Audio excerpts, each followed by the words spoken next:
इस कहानी में कुछ नाम बदले गए हैं, आप उन्हें नजरअंदाज करते हुए कहानी का मजा ले। ये कहानी केवल मनोरंजन के उद्देश्य से बुक बाउंड नॉवल स्टोरी द्वारा प्रस्तुत की गई है। इसमें वर्णित सभी पात्र, स्थान, घटनाएं और परिस्थितियां पूरी तरह से लेखक की कल्पना पर आधारित हैं। इनका किसी भी वास्तविक व्यक्ति, स्थान, घटना या संस्था से कोई संबंध नहीं है। यदि कोई समानता संयोगवश प्रतीत होती है तो कृपया इसे मात्र एक संयोग ही समझें। महत्वपूर्ण सूचना: इस कहानी में 18 जोड़ सामग्री वयस्क विषय वस्तु शामिल हो सकती है, जो केवल प्रौढ़ दर्शकों 18 वर्ष और उससे ऊपर के लिए उपयुक्त है। कृपया इसे अपनी उम्र और मानसिकता को ध्यान में रखते हुए ही देखें। बुक बाउंड नॉवल स्टोरी पर प्रस्तुत सभी कहानियां पूरी तरह से काल्पनिक या फिक्शन आधारित होती हैं। कृपया इन्हें केवल एक मनोरंजन सामग्री के रूप में लें और वास्तविकता से जोड़ने का प्रयास न करें। धन्यवाद। दूसरी तरफ हरमन और विद्वान कौशल पहले ही जा चुके थे और एकांत अकेले पुस्तकालय में लौट आया था। पिछली पूछताछ में, साथ ही उसके शरीर में छोड़े गए सबूतों में, वह बहुत निश्चित था कि विंसर एक झूठी थी, पैसे ठगने में एक बार अपराध करने वाली। स्वाभाविक रूप से एक कारण था कि उसने सीधे हमला करने के बजाय एक चेतावनी दी थी। सबसे पहले वे जून लीन शहर में थे, जो थोड़ा असुविधाजनक था। इसके अलावा अगर कोई मर जाता तो ये हरमन के लिए बहुत क्रूर होगा और उसे यकीन था कि उसके साथी थे, जो और भी अधिक परेशानी भरा होगा। दूसरा, उसका लक्ष्य पैसा था, तो हरमन कुछ समय के लिए ठीक रहेगा। चलो देखते हैं कि क्या वह जानती है कि क्या अच्छा है। एकांत ने सिर हिलाया। सबसे अच्छा परिदृश्य ये होगा कि विंस अपने आप चली जाए। बेशक अगर वह वास्तव में छोड़ना नहीं चाहती थी और कुछ तर्कहीन करती थी, तो एकांत को कुछ करने में कोई दिक्कत नहीं होगी। रास्ते का अनुसरण करते हुए एकांत जल्दी से पुस्तकालय में लौट आया। पुस्तकालय की दूसरी मंजिल पर कार्यालय में एकांत ने शिक्षक को देखा, लेकिन हरमन को नहीं। हालांकि जब उसने विद्वान कौशल की अवाक अभिव्यक्ति को देखा तो वह जानता था कि क्या हुआ था। हरमन चला गया, लेकिन उसने अभी भी सोचा कि उसे अपना सच्चा प्यार मिल गया है। विद्वान कौशल ने अवाक होकर कहा। ओह! एकांत ने सिर हिलाया। एकांत पहले ही बहुत निश्चित था, लेकिन विद्वान कौशल के भी शायद अपने विचार थे। आखिरकार वह चालाक था। विद्वान कौशल लगभग 60 वर्ष के थे, तो वह स्वाभाविक रूप से कोई ऐसा व्यक्ति थे जिन्होंने कई तूफानों को देखा था। शाही पुलिस विभाग आज बंद है। मैं कल खुद उसकी तलाश करूंगा। एक शिक्षक के रूप में कौशल स्वाभाविक रूप से हरमन को आग के गड्ढे में नहीं जाने देंगे। जहां तक साम्राज्य के पुलिस स्टेशन की बात है, यह एक पुलिस स्टेशन के समान था। हम इस मामले के बारे में परेशान मत हो। अगर कुछ वास्तव में होता है तो इस विंस के पीछे कोई और हो सकता है। तुम इसे संभाल नहीं पाओगे, विद्वान कौशल ने जोड़ा। एकांत ने सिर हिलाया। चिंता मत करो, हमने विंस को उकसाया नहीं। वे कुछ समय के लिए कदम नहीं उठाएंगे, तो हमारे पास अभी भी बहुत समय है, विद्वान कौशल ने सांत्वना दी। उसी दोपहर विद्वान कौशल के कार्यालय से एक आश्चर्य की चीख आई। क्या हरमन गायब है? कमरे में विद्वान कौशल ने अपने सामने पुस्तकालय के कर्मचारियों को आश्चर्य में देखा। ये पता चला कि कौशल अभी भी चिंतित थे, तो उन्होंने दोपहर में हरमन की तलाश के लिए किसी को भेजा। हालांकि पूरे घर की तलाशी लेने के बाद भी वह उसे नहीं ढूंढ पाए। शाही पुलिस इस समय तक पहले ही काम से जा चुकी है। वे निश्चित रूप से किसी ऐसे व्यक्ति के लिए लोगों को बाहर नहीं भेजेंगे जो निश्चित नहीं है कि वह गायब है या नहीं, कौशल ने बड़बड़ाया। सच्चाई ये थी कि लोग शाही पुलिस पर भरोसा नहीं कर सकते थे। नहीं, मुझे कुछ करना होगा। विद्वान कौशल को कुछ एहसास हुआ और तुरंत दरवाजे से बाहर निकल गए। उन लोगों में से जो हरमन की परवाह करते थे, विद्वान कौशल निश्चित रूप से शीर्ष में से एक थे। लेकिन इससे पहले कि वह बाहर निकल पाते, वह मुड़े और एकांत से कहा, जो थोड़ी दूर पर अपना सिर उठा रहा था, एकांत, तुम पहले वापस जाओ। वापस जाओ और खबर का इंतजार करो। एकांत काम में मदद करने के लिए वहां था। हालांकि इस समय उसके चेहरे पर भी एक अजीब अभिव्यक्ति थी। उसने दोपहर में उसे चेतावनी दी थी और अब वह दोपहर में कार्रवाई कर रही थी। उसने उसे कम आंका, या क्या हरमन ने खुद को स्वेच्छा से उसे सौंप दिया? ठीक है शिक्षक, लेकिन एकांत ने अभी भी कौशल से कहा। जैसे ही उसने बात की, कौशल पहले ही कमरे से जा चुके थे और एकांत भी। जैसे ही वह दरवाजे से बाहर निकला, उसने अपनी आंखें बंद कर ली और विंस के स्थान को महसूस करने की कोशिश की। जब वह सुबह लौटा तो यह वास्तव में सिर्फ एक चेतावनी नहीं थी।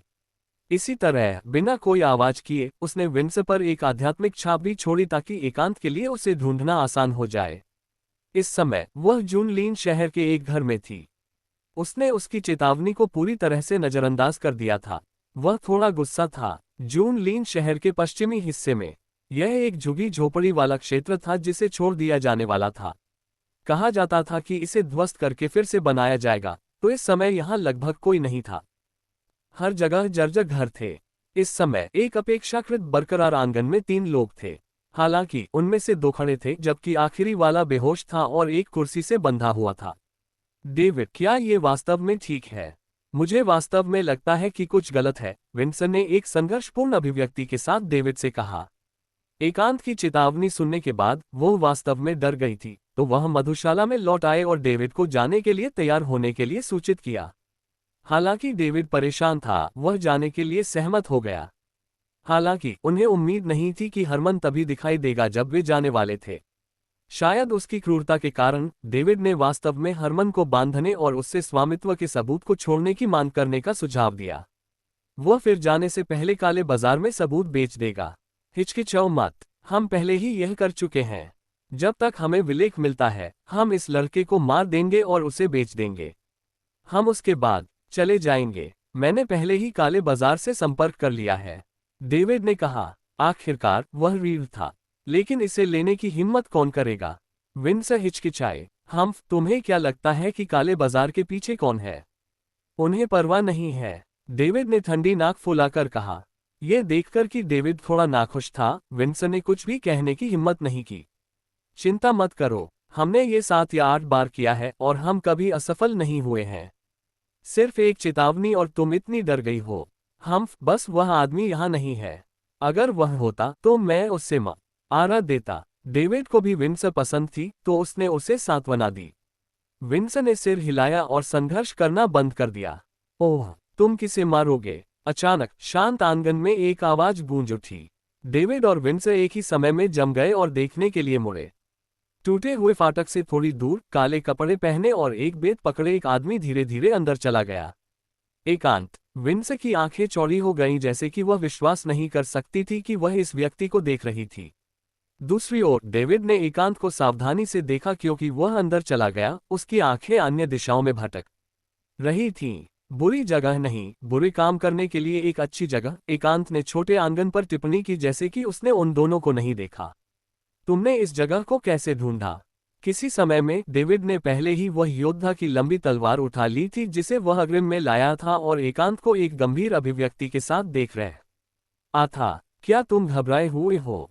घबराओ मत, मैं अकेला हूं। जैसे डेविड की तनावग्रस्त मांसपेशियों को देखकर एकांत मुस्कुराया। डेविड को उस क्षण अद्भुत महसूस हुआ। शुरुआत में वह अभी भी बहुत घबराया हुआ था, लेकिन जब उसने देखा कि एकांत वास्तव में अकेला था, तो उसका मूड थोड़ा बेहतर हो गया। हालांकि उसे यह बड़ी ही लगा कि एकांत इतना शांत था। तुम सिर्फ एक साधारण व्यक्ति हो।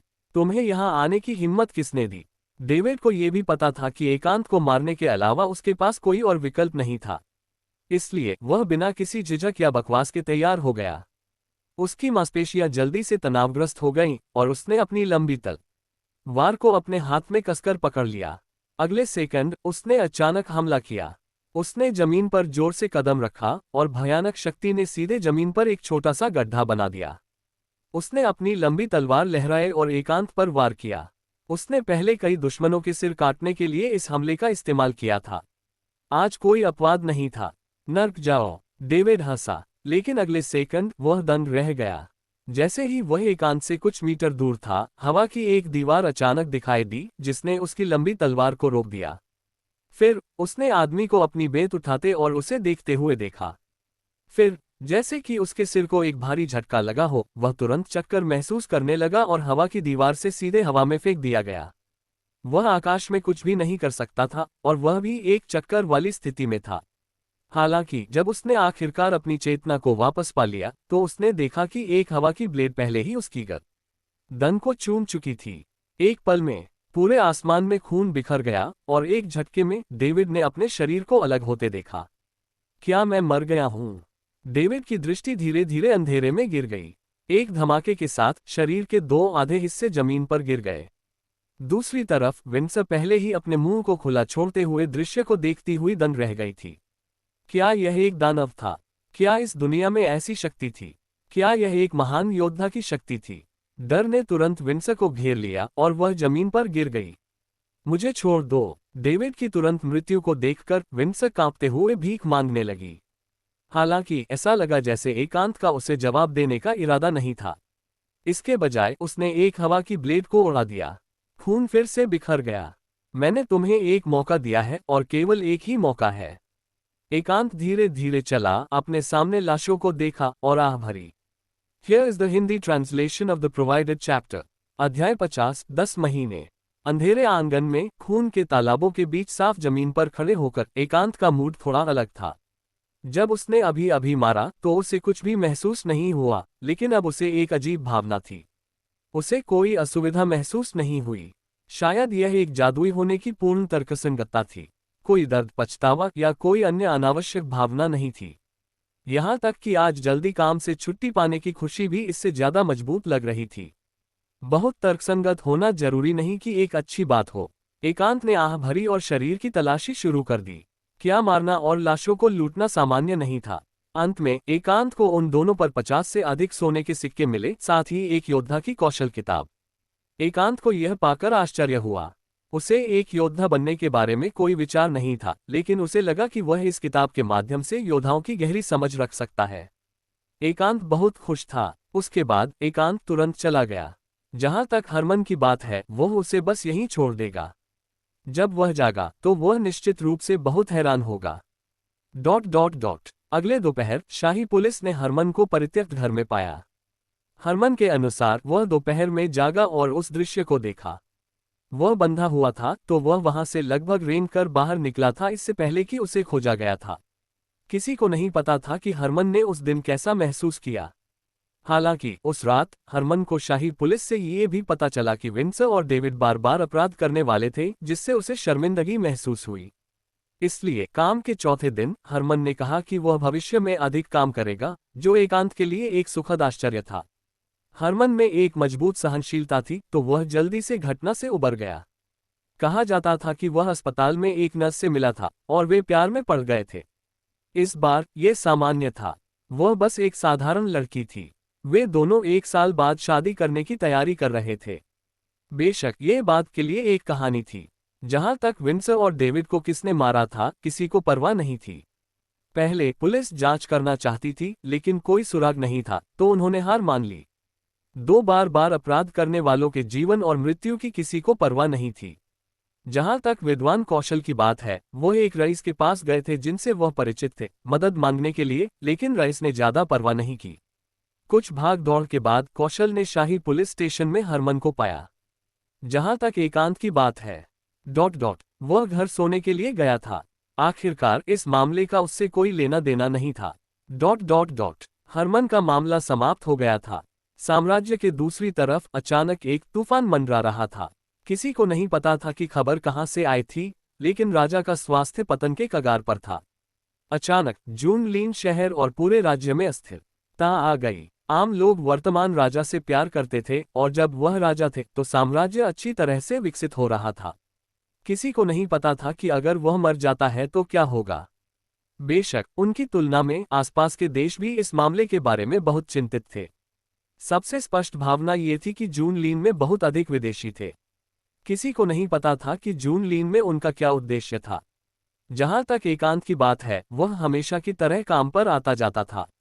वह हर थोड़ी देर में खोरियम नंबर 1 की एक बोतल का सेवन करेगा, और उसकी मानसिक शक्ति भी बढ़ रही थी। हालांकि वह स्पष्ट रूप से महसूस कर सकता था कि इस औषधि के प्रति उसका प्रतिरोध मजबूत और मजबूत हो रहा था।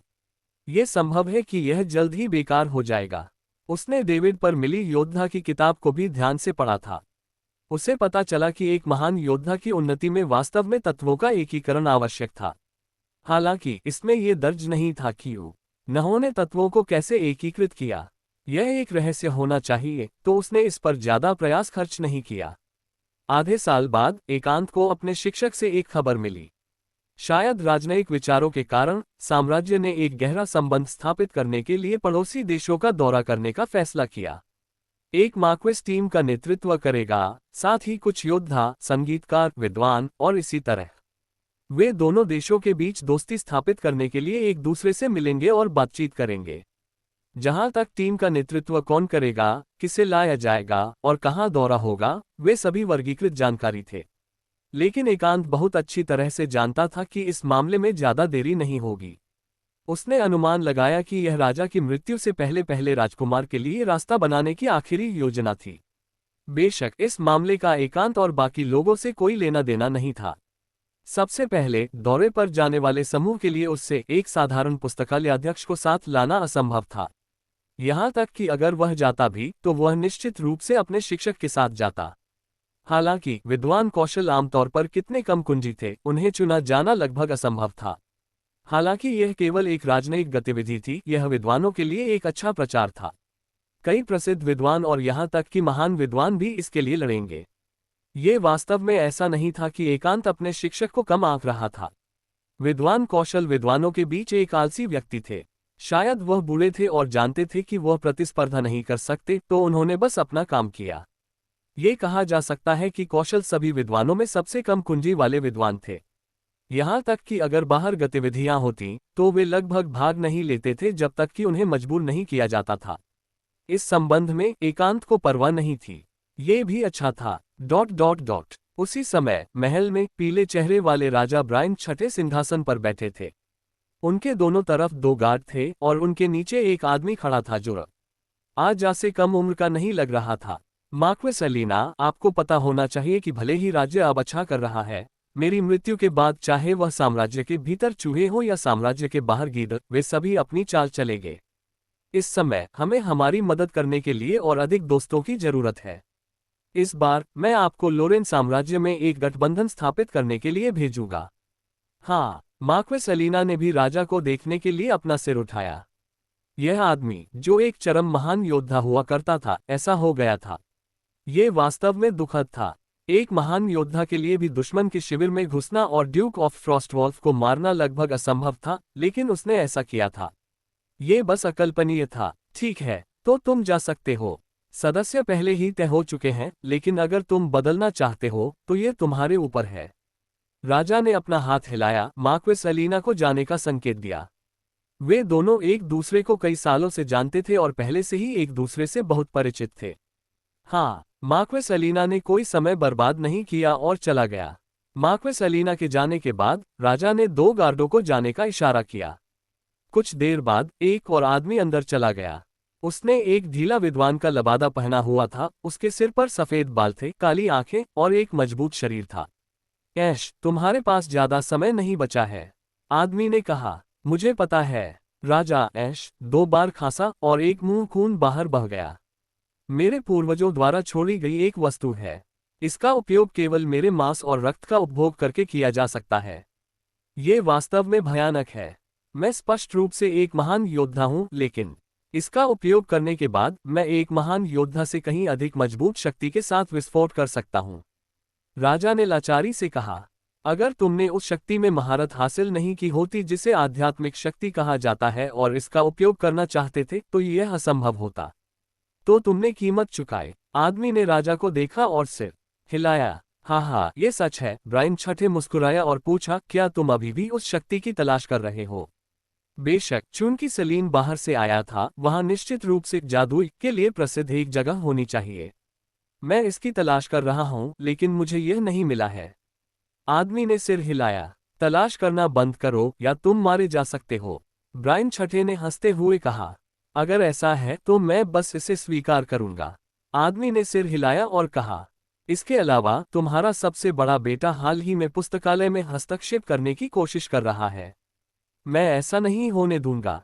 हाँ, ठीक है, मैं उसे चेतावनी दूंगा, लेकिन मेरे मरने के बाद मैं शायद उसे लंबे समय तक डरा नहीं पाऊंगा। आखिरकार वह भविष्य का राजा है। ऐश के पीले चेहरे पर एक मुस्कान दिखाई दी। यह कोई रहस्य नहीं था कि राजा का पुस्तकालय के प्रमुख के साथ एक अच्छा संबंध था। ठीक है, मैं चलता हूँ। अपना ध्यान रखो। आदमी ने राजा को आखिरी बार देखा और चला गया। आखिरकार खाली महल में लोहे के सिंहासन पर केवल ब्रायन छठे ही बचे थे। दूसरी तरफ जब मार्क्वेस एलिना घर पहुंचे तो वे सोफे पर लेट गए। हालांकि वे कुछ साल पहले जहर से ठीक हो गए थे, लेकिन उन्हें कुछ छोटी मोटी समस्याएं था। बड़ी जैसे पहले की तुलना में अधिक आसानी से थक जाना। पिताजी, ये राजा द्वारा दी गई नाम सूची है। इस समय एलेक्स अंदर चला आया। 3 साल से भी ज्यादा पहले की तुलना में वह भी अधिक परिपक्व था। वह एकांत से बहुत बड़ा था, पहले से ही 26 साल का था और पहले से ही एक और मार्क्वेस की बेटी से सगाई कर चुका था। वास्तव में एकांत को जानने वाले बहुत से लोगों की सगाई हो चुकी थी या शादी भी हो चुकी थी। कट ने जब वह 19 साल का था तब शादी कर ली थी और एकांत को आमंत्रित भी नहीं किया गया था।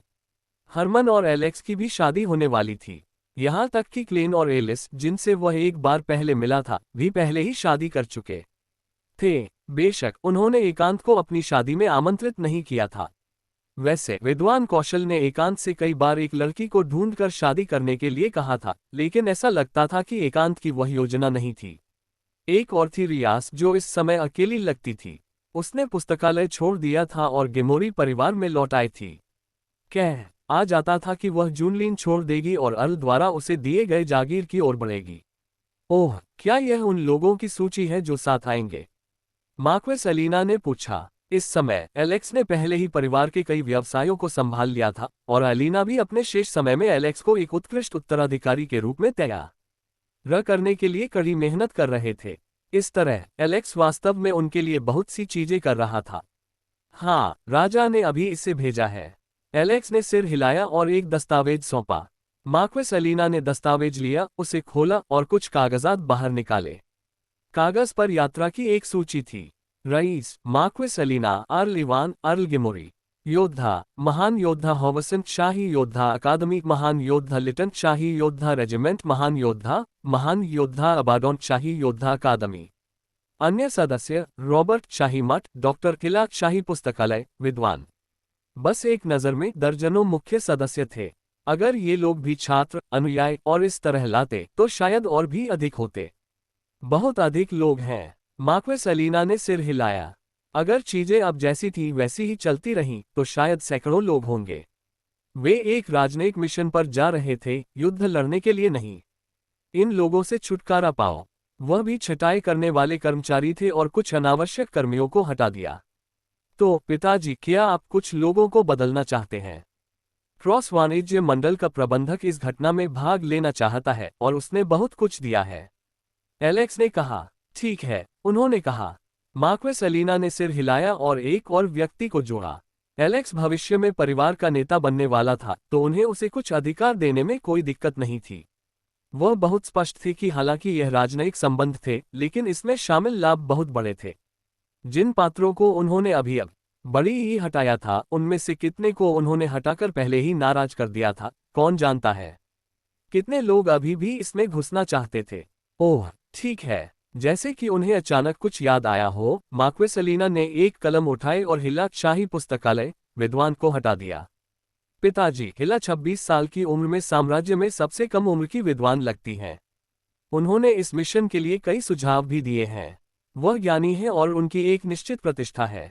उन्हें इस तरह हटाना अच्छा नहीं है, एलेक्स ने कहा। यह सुनकर मार्क्वेस एलिना ने उसे देखा और कहा, हम एक राजनयिक यात्रा पर जा रहे हैं। बाहर की स्थिति जटिल है और वह बहुत छोटी है। हमें एक अनुभवी पुराने विद्वान की जरूरत है। क्या तुम समझते हो? एलेक्स कुछ कहने वाला था, लेकिन उसे अचानक कुछ याद आया और वह एक पल के लिए रुक गया इससे पहले कि वह कहता, मैं समझता हूँ। तो तुम्हें क्या लगता है कि सबसे उपयुक्त कौन है? मार्क्वेस एलिना ने फिर से पूछा। योग्यता के मामले में मुझे लगता है कि विद्वान कौशल बहुत उपयुक्त है। इस बार एलेक्स ने दृढ़ता से कहा। हाँ, तुम सही हो। मार्क्वेस एलिना ने एक पल के लिए सोचने का नाटक किया और फिर सहमत हो गए। कुछ शब्दों के साथ उन दोनों ने साम्राज्य में एक प्रसिद्ध विद्वान को हटा दिया और उसे विद्वान कौशल के साथ बदल दिया। जहां तक एक कारण की बात है, स्वाभाविक रूप से समझाने की कोई जरूरत नहीं थी। अगर भाई भतीजावाद था तो क्या राजा ने पहले ही उन्हें शक्ति दे दी थी, तो वह जो चाहते थे वह करना उन पर निर्भर था। जहां तक हिला कौन थी, उसका उनसे कोई लेना देना नहीं था। वह सिर्फ एक विद्वान थी जो उनकी आवश्यकताओं को पूरा नहीं करती थी। ... स्वाभाविक रूप से एकांत को मार्क्वेस एलिना और एलेक्स के बीच बातचीत के बारे में नहीं पता था। हमेशा की तरह वह आगामी शिक्षार्थी की परीक्षा की तैयारी कर रहा था। 4 साल और 4 साल। इस बार मुझे एक शिक्षार्थी बनना होगा। एकांत सड़क पर चला। वह वास्तव में एक विद्वान नहीं बनना चाहता था, लेकिन अगर वह एक विद्वान बन सकता था तो उसे हर महीने अतिरिक्त 5 दिन की छुट्टी मिलेगी, उसके काम का आधा बोझ कम हो जाएगा और वेतन में वृद्धि होगी। वह इसे कैसे अस्वीकार कर सकता था? एकांत के लिए परीक्षा स्वाभाविक रूप से एक आसान काम था। जब समय आएगा तो वह शायद बस लापरवाही से इसे करेगा और वह खत्म हो जाएगा। शुरू करने के लिए बहुत अधिक कठिनाई नहीं थी। इस बार हरमन मुसीबत में है। एकांत ने सिर हिलाया। हरमन ने एकांत की तुलना में केवल 1 साल पहले अपने शिक्षक से सीखना शुरू किया था और तब से लगभग 9 साल हो चुके थे। वह 25 साल का था, एकांत के समान उम्र का, और एक शिक्षार्थी बनने की औसत उम्र वास्तव में 30 साल थी। ये भी दर्शाता है कि 26 साल की उम्र में हिला के लिए एक विद्वान बनना कितना अद्भुत था। यहाँ तक कि अब भी एकांत को अभी भी याद था कि विद्वान कौशल ने कहा था कि वह जानते थे कि एकांत 4 साल के भीतर एक विद्वान बन जाएगा। ये केवल बाद में उससे पता चला कि उसने हरमन और कट से भी यही बात कही थी। आदमी ने अपने हर छात्र से यही बात कही। एक शांतिपूर्ण जीवन। एकांत ने आह भरी। वास्तव में उसका जीवन वास्तव में बहुत सादा था। उसका मुख्य जीवन काम और प्रयोग था। ... ये खबर कि मार्क्वेस ने सूची की पुष्टि कर दी थी, जल्दी से फैल गई। जैसे ही नाम सूची प्रस्तुत की गई, कुछ लोग पहले ही जानते थे कि सूची में कौन था। जब उन्होंने इसे देखा तो कई लोगों को दिल का दर्द महसूस हुआ। उन्होंने स्पष्ट रूप से पैसा खर्च किया था, लेकिन वे अभी भी सूची में नहीं आए। उसी समय एक विला में एक महिला अपने हाथ में पत्र को देख रही थी। उसकी आंखें आश्चर्य से भरी थीं। महिला लगभग 25 या 26 साल की थी। उसका एक अच्छा चेहरा था और उसने एक काला विद्वान का वर्दी पहनी थी। हालांकि यह बड़ी थी, लेकिन इसके नीचे सुडौल आकृति को देखना मुश्किल नहीं था। इस समय वह रहने वाले कमरे में बैठी थी, जो सभी प्रकार की किताबों से भरा था। ये किताबों के समुद्र जैसा था। जब महिला इसमें बैठी तो उसमें ज्ञान और आकर्षक सुंदरता का एक सम्मिलन था। हालांकि सुंदरता इस समय भौहें चढ़ा रही थी। जो पत्र अभी अभी आया था, उसने उसे बताया कि उसे दौरे से बाहर कर दिया गया था और उसे एक अज्ञात विद्वान द्वारा बदल दिया गया था। ये ध्यान देने योग्य है कि शाही पुस्तकालय में सिर्फ पुस्तकालयाध्यक्ष शामिल नहीं थे। कुछ विद्वान जरूरी नहीं कि पुस्तकालय में काम करते हों। वे घर पर रईसों के जागीरदार के रूप में या यहाँ तक कि महल में भी काम कर सकते हैं। विद्वान कौशल, ये कौन है? साम्राज्य की नव उन्नत विद्वान, हिल्ला ने भौहें चढ़ाकर पूछा। Here is the Hindi translation of the provided chapter. अध्याय 52, संयोग। नहीं, मुझे एक यात्रा करनी होगी। हालांकि हिला को वास्तव में उस जगह की परवाह नहीं थी, लेकिन उसने पहले ही अपना मन बना लिया था और अब उस की जगह एक अज्ञात विद्वान ने ले ली थी। वह इसे कैसे स्वीकार कर सकती थी? जितना अधिक उसने इसके बारे में सोचा, वह उतनी ही अधिक गुस्सा हो गई। उसकी भरी हुई छाती उसकी सांसों के साथ ऊपर नीचे हो रही थी। नहीं, मैं कल सुबह जाऊंगी। हिला ने बाहर देखा और पूर्णिमा पहले से ही आसमान में ऊंची थी। इस समय भले ही यह पुस्तकालय था, बहुत से लोग नहीं होने चाहिए। हिला ने गहरी सांस ली। वह देखना चाहती थी कि यह कौशल कौन था। ... पूर्णिमा धीरे धीरे अस्त हो गई और सूरज धीरे धीरे उग गया। चमकीला सुनहरा सूरज पृथ्वी को छू गया और ठंडी सुबह की हवा जूनलीन की हर सड़क से बह गई। शहर जीवंत होने लगा। एकांत हमेशा की तरह पुस्तकालय की ओर जाते हुए सड़क पर चला। सड़क के दोनों ओर के आवारा लोग अब वे आवारा नहीं थे जो वे हुआ करते थे, और सड़क पर कई दुकानें बदल दी गई थीं। सड़क पर लोग या तो जल्दी चल रहे थे, आराम से टहल रहे थे, या काम नहीं मिल पाने की चिंता कर रहे थे। खोरियम एक के प्रभाव बदतर और बदतर हो रहे हैं। मुझे नई योजनाएं बनाने की जरूरत है। यह अफसोस की बात है कि सेलिन मेटेट्रन ने मेरे लिए औषधियों के बारे में बहुत कम जानकारी छोड़ी, और कोई अन्य मानसिक शक्ति औषधियाँ नहीं है। ऐसा लगता है कि मैं इसे धीरे धीरे समय के साथ ही पी सकता हूँ। रास्ते में एकांत ने खुद से सोचा। यह सच था कि एकांत के लिए एक पूर्ण औषधि बनाना मुश्किल था, लेकिन शुक्र है एकांत को ऐसा करने की आवश्यकता नहीं थी। उसे केवल एक ऐसी औषधि बनाने की आवश्यकता थी जो जीवन शक्ति का उपभोग करके मानसिक गति को स्थायी रूप से बढ़ाए। हालांकि एकमात्र समस्या ये थी कि हालांकि रोलैंड के व्यापार संघ ने बहुत विकास किया था, लेकिन यह अभी भी साम्राज्य तक ही सीमित था। सामग्री सभी ऐसी सामग्री थी जो साम्राज्य में पाई जा सकती थी, और एकांत ने इन सामग्रियों का कमोबेश अध्ययन किया था, तो उसे उनकी जरूरत नहीं थी। दुर्भाग्य से उसे अन्य देशों तक पहुंच नहीं थी। आह, भूल जाओ, मैं बस एक एक कदम उठाऊंगा। अधिक से अधिक, मैं बस समय के साथ इसे धीरे धीरे पीस लूंगा। एकांत बहुत आराम से था। वास्तव में उसे आध्यात्मिक शक्ति औषधि की जरूरत नहीं थी। हालांकि अपनी आध्यात्मिक शक्ति को जल्दी से बढ़ाना अच्छा लगा, लेकिन वह वास्तव में प्रक्रिया के बारे में अधिक परवाह करता था। एक जादुई के लिए आध्यात्मिक शक्ति को दृश्यमान शक्ति में बदला जा सकता था, लेकिन अंत में ज्ञान ही एक जादूगर की ताकत का सच्चा स्रोत था। हालांकि ज्ञान हवा से नहीं आता था। इसके अलावा उसे जो मदद मिली थी वह सीमित थी, तो वह केवल इसे नोट्स में नींव के रूप में उपयोग कर सकता था ताकि वह इसे जारी रख सके और विस्तार कर सके। सबसे सरल तरीका लगातार विभिन्न प्रयोग करना और विभिन्न जांच करना था। उदाहरण के लिए खोरियम एक बनाने के प्रयोग में औषधि की अप्रत्याशित सफलता के अलावा एकांत ने सीखा कि औषधि बनाने की प्रक्रिया अंतिम सफलता से अधिक महत्वपूर्ण थी। वह अपनी पढ़ाई में एक पल के लिए भी ढिलाई नहीं कर सकता था, और वह अपने प्रयोगों को भी बहुत लंबे समय तक रोक नहीं सकता था। जैसे ही वह सोच रहा था, वह जल्दी से पुस्तकालय में पहुंच गया। यह तभी था जब वह पुस्तकालय में पहुंचा कि उसे पता चला कि आज कुछ खास हुआ था। विद्वान कौशल को सुबह सुबह बाहर बुलाया गया था जबकि हरमन अपनी मंगेतर के साथ खेलने गया था। उसने एकांत को बताया कि उसकी कुछ समय पहले सगाई हो गई थी। उस समय एकांत ने उस लड़की को भी देखा था। वह औसत दिखती थी, लेकिन वह बहुत अच्छी लग रही थी।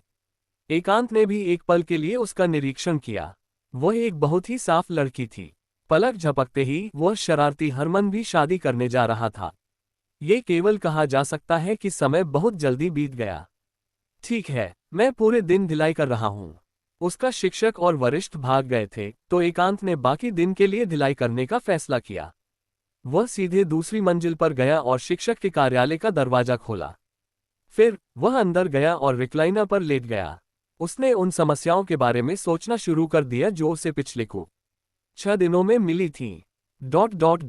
दूसरी तरफ एक उत्तम गाड़ी पुस्तकालय के सामने रुकी। एक महिला गाड़ी से उतरी। उसने एक सफेद सुरुचिपूर्ण लंबी पोशाक पहनी थी जिसमें एक पतली कमर थी। वह पुस्तकालय की ओर चली और उसके आसपास के लोगों की आंखें तुरंत इस खूबसूरत महिला पर केंद्रित हो गईं। एकमात्र चीज जिसका उन्हें पछतावा था कि महिला अभी भी एक काली जालीदार टोपी पहने हुई थी जिसने उसके चेहरे को ढक रखा था। यह एक खूबसूरत महिला होनी चाहिए। सभी आश्चर्य में चिल्लाए। दूसरी ओर हिला इस तरह की स्थितियों की आदी थी और वह पुस्तकालय की ओर चली। सुंदर महिला, कृपया अंदर आएं। दरवाजे पर गार्ड ने हिला को देखा और जल्दी से उसका अभिवादन किया। क्या आप जानते हैं कि विद्वान कौशल कहाँ है? हिला बहुत समय से पुस्तकालय में नहीं आई थी और वह नहीं जानती थी कि विद्वान कौशल कौन था। गार्ड इस समय बेहद खुश महसूस कर रहा था और उसने हकलाते हुए कहा, सुंदर महिला, विद्वान कौशल का कार्यालय दूसरी मंजिल पर है, जो गलियारे के दाहिनी ओर सबसे करीब है। ठीक है, धन्यवाद, हिला ने विनम्रता से कहा इससे पहले कि वह पुस्तकालय में चली गई। शायद उसकी सुंदरता के कारण किसी ने भी उसे रास्ते में नहीं रोका। वह सीधे दूसरी मंजिल पर गई और उस कमरे में पहुंची जिसका गार्ड ने उल्लेख किया था। हिला ने धीरे से दरवाजा खटखटाया। खटखटाने की आवाज सुनकर एकांत, जो लेटा हुआ था, तुरंत खड़ा हो गया। शिक्षक, आप इतनी जल्दी लौट आए। एकांत थोड़ा हैरान था। उसकी मानसिक शक्ति बाहर निकली और दरवाजे के बाहर हिला की छवि एकांत की चेतना में परिलक्षित हुई। वह एक महिला थी और वह बहुत खूबसूरत थी। वह उसे नहीं जानता था। कृपया अंदर आएं। एकांत भी नहीं जानता था कि वह कौन थी, लेकिन उसने फिर भी उसे पहले अंदर आमंत्रित करने जैसा महसूस किया। हिला, जो दरवाजे के बाहर थी, ने आवाज सुनी और धीरे से दरवाजा खोला, अंदर चली गई। क्या खूबसूरत महिला है। महिला को देखकर एकांत भी थोड़ा हैरान था। ऐसी खूबसूरत महिला साम्राज्य में भी दुर्लभ थी। क्या वह विद्वान कौशल है? हिला ने एकांत को देखा। परिवर्तन के कारण एकांत का चेहरा युवा नहीं लग रहा था, लेकिन वह बूढ़ा भी नहीं लग रहा था। हिला ने अनुमान लगाया कि वह लगभग 23 से 28 साल का था। चूंकि हिला कौशल के बारे में ज्यादा नहीं जानती थी, वह नहीं जानती थी कि वह कितना बूढ़ा था। लेकिन ये देखकर कि कौशल इतना युवा था, उसके दिमाग में कई विचार आए। पहला विचार ये था कि वह एक धनी रईस का वंशज था। वास्तव में, चाहे वह पुस्तकालय हो, मठ हो या यहाँ तक कि योद्धा अकादमी, वहाँ इसी तरह के लोग थे। वे अपने जन्म से ही धन्य थे। उसे समझ में आने लगा कि उसे क्यों बदल दिया गया था। ये राजनीति का काम था। इस तरह हिला अभी बहुत गुस्सा थी। अगर उसकी जगह एक पुराने विद्वान को दी गई होती तो वह इतना गुस्सा नहीं हो थी, लेकिन अभी वह वास्तव में गुस्सा थी। हालांकि उसने अभी भी विद्वान कौशल का पहले परीक्षण करने का फैसला किया ताकि ये देखा जा सके कि उसकी शैक्षणिक क्षमता कितनी खराब थी। और विद्वान कौशल के चेहरे के भाव से वह उसे नहीं जानता था। क्या आपको कुछ चाहिए? एकांत के चेहरे पर एक अजीब रूप था। इस महिला ने अंदर आते ही कुछ नहीं कहा। क्या उसके साथ कुछ गलत था? यह ऐसा है, मैं हाल ही में पुस्तकालय में आई थी और पढ़ाई कर रही थी। मेरे पास बहुत सारे सवाल हैं। मैंने सुना है कि आप बहुत ज्ञानी हैं, तो मैं आपसे कुछ सवाल पूछना चाहती हूँ। क्या मैं कर सकती हूँ? हिला ने अनुरोध किया। एकांत ने सोचा कि यह कुछ महत्वपूर्ण था, लेकिन वह बस सलाह मांगना चाहती थी। कभी कभी वो पुस्तकालय से लोगों से मिलेगा जो सलाह मांगने के लिए आते थे। एकांत आमतौर पर उन्हें नहीं रोकता था क्योंकि वे केवल सरल सवाल पूछते थे। दूसरों की मदद करना एक खुशी थी। बेशक आप कर सकती हैं, एकांत ने मुस्कान के साथ जवाब दिया। बहुत बहुत धन्यवाद। हिला ने उसे धन्यवाद दिया और वह सवाल जो उसे पूछने चाहिए थे उसके दिमाग में दिखाई दिए। Absolutely, here's the Hindi translation of the provided chapter. अध्याय 53, भ्रमित हिला। हिला चली गई, उसकी आंखें खाली थीं। गाड़ी में हिला ये भी भूल गई थी कि उसने दरवाजा कैसे खोला था, वह पुस्तकालय की दूसरी मंजिल से कैसे नीचे आई थी और वह गाड़ी में कैसे घुसी थी।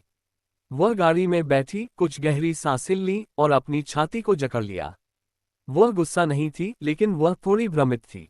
ये कैसे हुआ? हिला ने अपना घूंघट उतारा और अपने खूबसूरत चेहरे को चुटकी ली, अपने जीवन पर संदेह करते हुए। यह उसके जीवन में पहली बार था जब उसने ज्ञान के मामले में हार महसूस की। उसने अपनी आंखें बंद कर लीं और पुस्तकालय में जो हुआ था उसे याद करने की कोशिश की।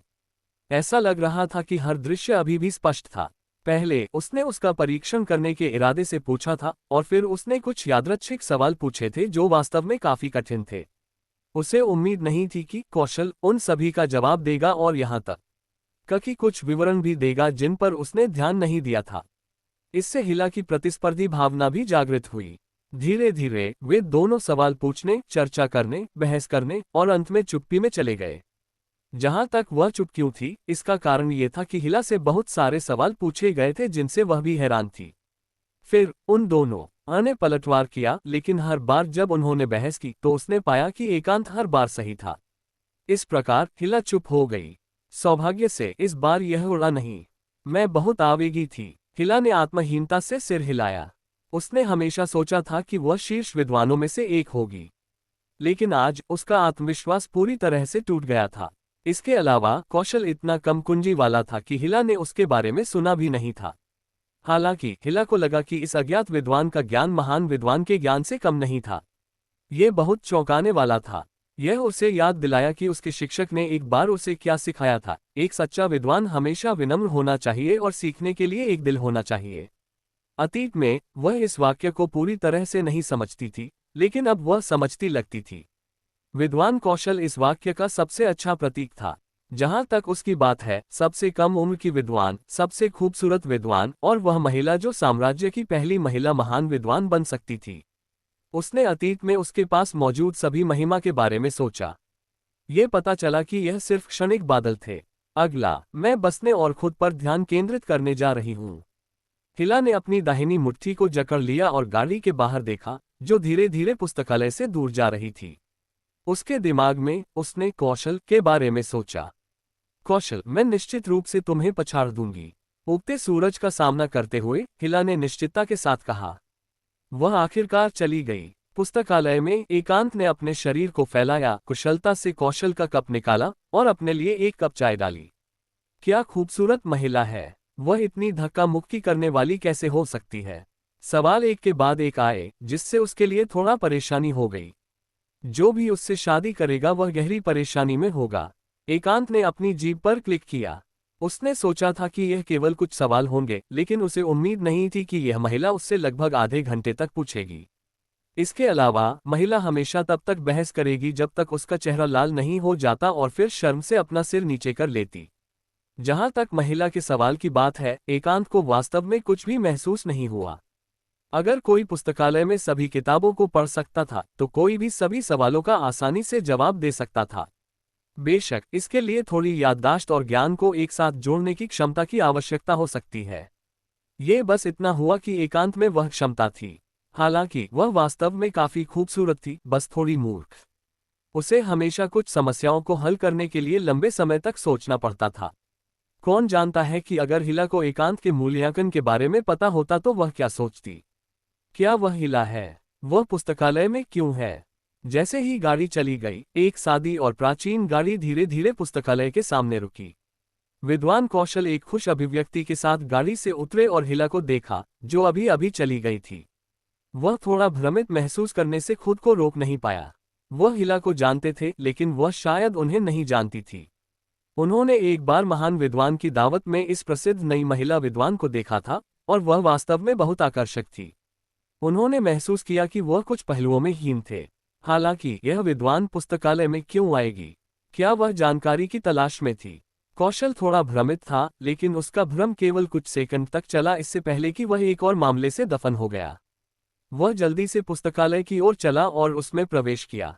ऐसा लगता है कि खूबसूरत महिला उससे चूक गई है। क्या वह फिर से आएगी? जब गार्ड ने कौशल को देखा, तो उसने अनुमान लगाया कि हिला को विद्वान कौशल नहीं मिला था और वह उससे चूक गई थी। उसे आश्चर्य हुआ कि क्या वह उस खूबसूरत महिला को फिर से देख पाएगा। हालांकि चूंकि उसे वह नहीं मिली थी, तो हिला फिर भी आधे घंटे से अधिक समय तक क्यों ऊपर गई, और जब वह बाहर आई तो ऐसा लग रहा था कि उसने अपनी आत्मा खो दी थी। इससे गार्ड थोड़ा हैरान हो गया। कौशल ने पुस्तकालय में प्रवेश किया और जल्दी से दूसरी मंजिल पर गया। वह सीधे अपने कार्यालय में गया और अंदर कोई था या नहीं, ये जांच किए बिना दरवाजा खोला।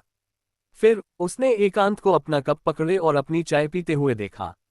अगर यह कोई और समय होता तो वह कुछ शब्द कहता, लेकिन आज वह उसके लिए मूड में नहीं था। एकांत, वापस जाओ और अपना सामान पैक करो। 3 दिनों में हम लोरेन साम्राज्य के लिए निकलेंगे, कौशल ने जल्दी से कहा। एकांत भ्रमित था। इस समय एकांत अपने शिक्षक का चाय का कप पकड़े हुए था और अपनी उच्च श्रेणी की चाय की पत्तियों का आनंद ले रहा था। जब उसने ये खबर सुनी तो वह भी दंग रह गया। पैक करो, लोरेन साम्राज्य? वह क्या कर रहा था? शिक्षक, क्या हुआ? एकांत ने पूछा जैसे ही उसने अपना चाय का कप नीचे रखा। तुम यह नहीं जानते, लेकिन मैं वास्तव में इस दौरे के लिए सूची में हूँ। जैसा कि अपेक्षित था, इन वर्षों में मेरी कड़ी मेहनत देखी गई है। मैंने सुना है कि साम्राज्य की प्रसिद्ध महिला विद्वान हिला को भी नहीं चुना गया था। जैसा कि अपेक्षित था, तुम्हारे शिक्षक की अभी भी एक स्थिति है, कौशल ने गर्व से कहा, जैसे कि वह इतने लंबे समय में इतना खुश नहीं हुआ था। एकांत ने अपनी भौहें उठाईं। उसे वास्तव में चुना गया है। वास्तविकता कब इतनी जादुई हो गई? इस बार टीम का नेतृत्व कौन कर रहा है? कुछ सोच विचार के बाद एकांत ने पूछा। यह मार्क्विस एलिना है। ठीक है, मामला हल हो गया।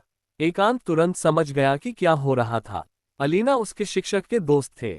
जैसा कि आपसे अपेक्षित था, शिक्षक, यह आपकी साम्राज्य द्वारा मान्यता है। बेशक, एकांत निश्चित रूप से सच नहीं बताएगा। इसके बजाय उसने बस उसकी चापलूसी की। बेशक, ये सुनकर विद्वान कौशल जाहिर तौर पर खुश थे और कहा, मैं तुम्हें आज एक दिन की छुट्टी दूंगा। जाओ और पैक करो, लेकिन बहुत सी चीजें मत लाओ। ठीक है, एकांत ने सिर हिलाया। वह सोच रहा था कि कोई विदेशी सामग्री नहीं थी, लेकिन यहाँ वह था। इसके अलावा वे साम्राज्य की गश्ती दल का अनुसरण करेंगे, तो उनकी सुरक्षा बहुत सुनिश्चित थी। वे स्थानीय रीति रिवाजों का अनुभव करने और अपने क्षितिज को व्यापक बनाने के लिए विदेशी देशों में भी जा सकते थे, और यह एक सार्वजनिक शुल्क पर था। उसके पास इस तरह के एक अच्छे सौदे को अस्वीकार करने का कोई कारण नहीं था। अनुभव भी एक जादूगर के लिए बहुत महत्वपूर्ण था। इसके अलावा उसे बाहर जाना चाहिए और एक नज़र डालनी चाहिए। 8 साल से अधिक समय से उसने जूनलीन को कुछ किलोमीटर से अधिक कभी नहीं छोड़ा था। उसके लिए बाहर जाने का समय था। उसके पास अमरता थी और वह कुछ 100 साल तक जूनलीन में बंद नहीं होने वाला था। वह बहुत उबाऊ होगा। अभी भी 3 दिन बाकी थे, इसलिए एकांत के पास तैयारी करने के लिए पर्याप्त समय था। उसे वापस जाने की जल्दी नहीं थी। इसके बजाय वह अच्छी चाय पीने के बाद चला गया। विद्वान कौशल खुश थे, तो उन्होंने कुछ भी नहीं कहा और यहाँ तक कि उसे और अधिक पीने के लिए भी कहा। चाय खत्म करने के बाद एकांत तुरंत पुस्तकालय से निकला और बाजार की ओर बढ़ गया। आखिरकार वह एक यात्रा पर जा रहा था, तो उसे कुछ चीजें लानी थीं। वरना ये बहुत असुविधाजनक होगा। सरल शौचालय से लेकर कुछ सामग्री तक जिनकी उसे जरूरत हो सकती है, उसने बहुत कुछ खरीदा। बेशक, वजन की समस्या पर विचार करते हुए वह भी बहुत मध्यम था। लेकिन कुछ सामग्रियों के लिए एकांत रोलैंड के पास जाने के लिए तैयार था। आखिरकार कोई चैनल नहीं होना वास्तव में परेशानी भरा था। चूंकि रोलैंड का रोड चैम्बर ऑफ कॉमर्स बाजार के बगल की गली में था, एकांत ने वहां चलने का विकल्प चुना। संयोग से उसने 1 सप्ताह पहले रोलैंड के साथ एक मुलाकात भी तय की थी, और वह आज थी। हालांकि जब एकांत रोड चैम्बर ऑफ कॉमर्स में पहुंचा तो उसे एहसास हुआ कि वाणिज्य मंडल का प्रवेश द्वार पहले से ही लोगों से भरा हुआ था। रोलैंड का क्या? उसे हमें एक गारंटी देनी होगी। रोलैंड को बाहर निकालो। हमें आज रोलैंड को देखना होगा, वरना हम नहीं जाएंगे। उस समय शानदार कपड़ों में व्यापारियों के एक समूह ने रोड चैम्बर ऑफ कॉमर्स के प्रवेश द्वार को अवरुद्ध कर दिया। लोगों का एक समूह अंदर घुसना चाहता था, लेकिन उन्हें गार्डों का समूह ने रोक दिया। क्या हुआ? एकांत हैरान था। उसने 3 महीने पहले एक बार रोलैंड की तलाश भी की थी। उस समय रोलैंड बहुत खुश था। उस समय राजा के प्रभाव के कारण रोड चैम्बर ऑफ कॉमर्स ने कई बड़े ऑर्डर लिए थे, और इसका प्रभाव सीधे कई स्थापित वाणिज्य मंडलों को पार कर गया था। हालांकि ऐसा लगता था कि आज स्थिति बदल गई थी। श्री एकांत। जैसे ही एकांत हैरान महसूस कर रहा था, उसके पीछे से एक आवाज आई। वह मुड़ा और एक आदमी को देखा। एकांत को उसका कुछ प्रभाव था। वह रोलैंड के करीबी किसी व्यक्ति की तरह लग रहा था।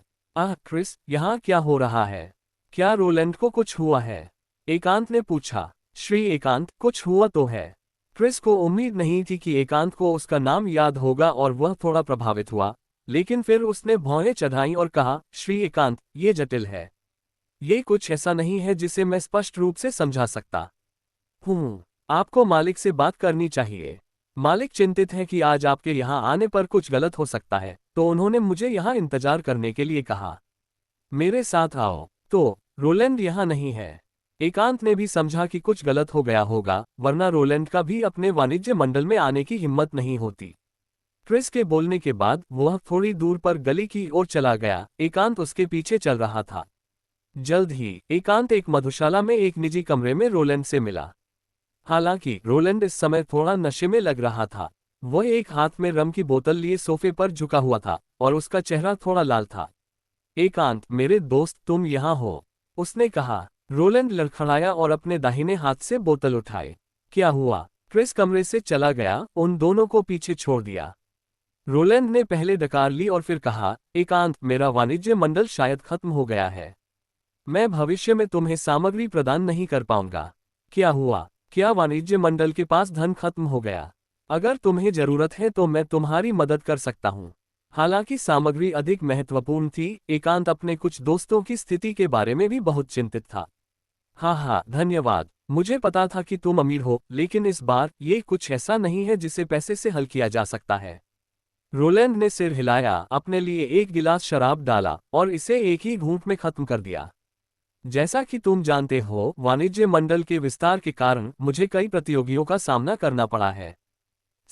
बसे बड़ा क्रॉस चैम्बर ऑफ कॉमर्स है। उन्होंने एक गंदी चाल चली और सीधे हमारे घरेलू आपूर्तिकर्ताओं को काट दिया। हालांकि पिछले अनुबंध के कारण मेरे पास अभी भी बैचों में देने के लिए भारी मात्रा में औषधीय सामग्री है। मैं अब पीछे नहीं हट सकता। तो तुम लोग कब तक टिक सकते हो? एकांत जानता था कि वह इस समय वास्तव में मदद नहीं कर सकता था। अधिकतम आधा साल। आधे साल बाद बड़ी संख्या में ऑर्डर मुझे सीधे कुचल देंगे। तुम्हें व्यापारियों के समूह को देखना चाहिए था। रोलैंड हंसा, आत्म उपहास से भरा हुआ। मैंने तुम्हें पहले ही सामग्री भेज दी है।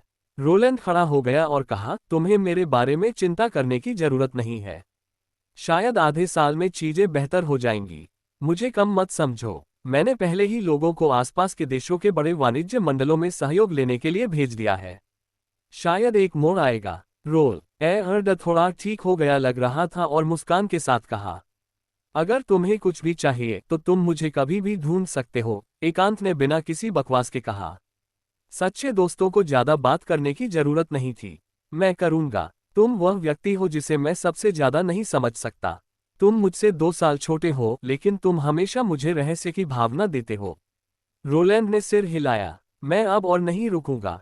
तुम्हें अब कुछ निजी जगह की जरूरत हो सकती है। इसके अलावा ज्यादा मत पीना।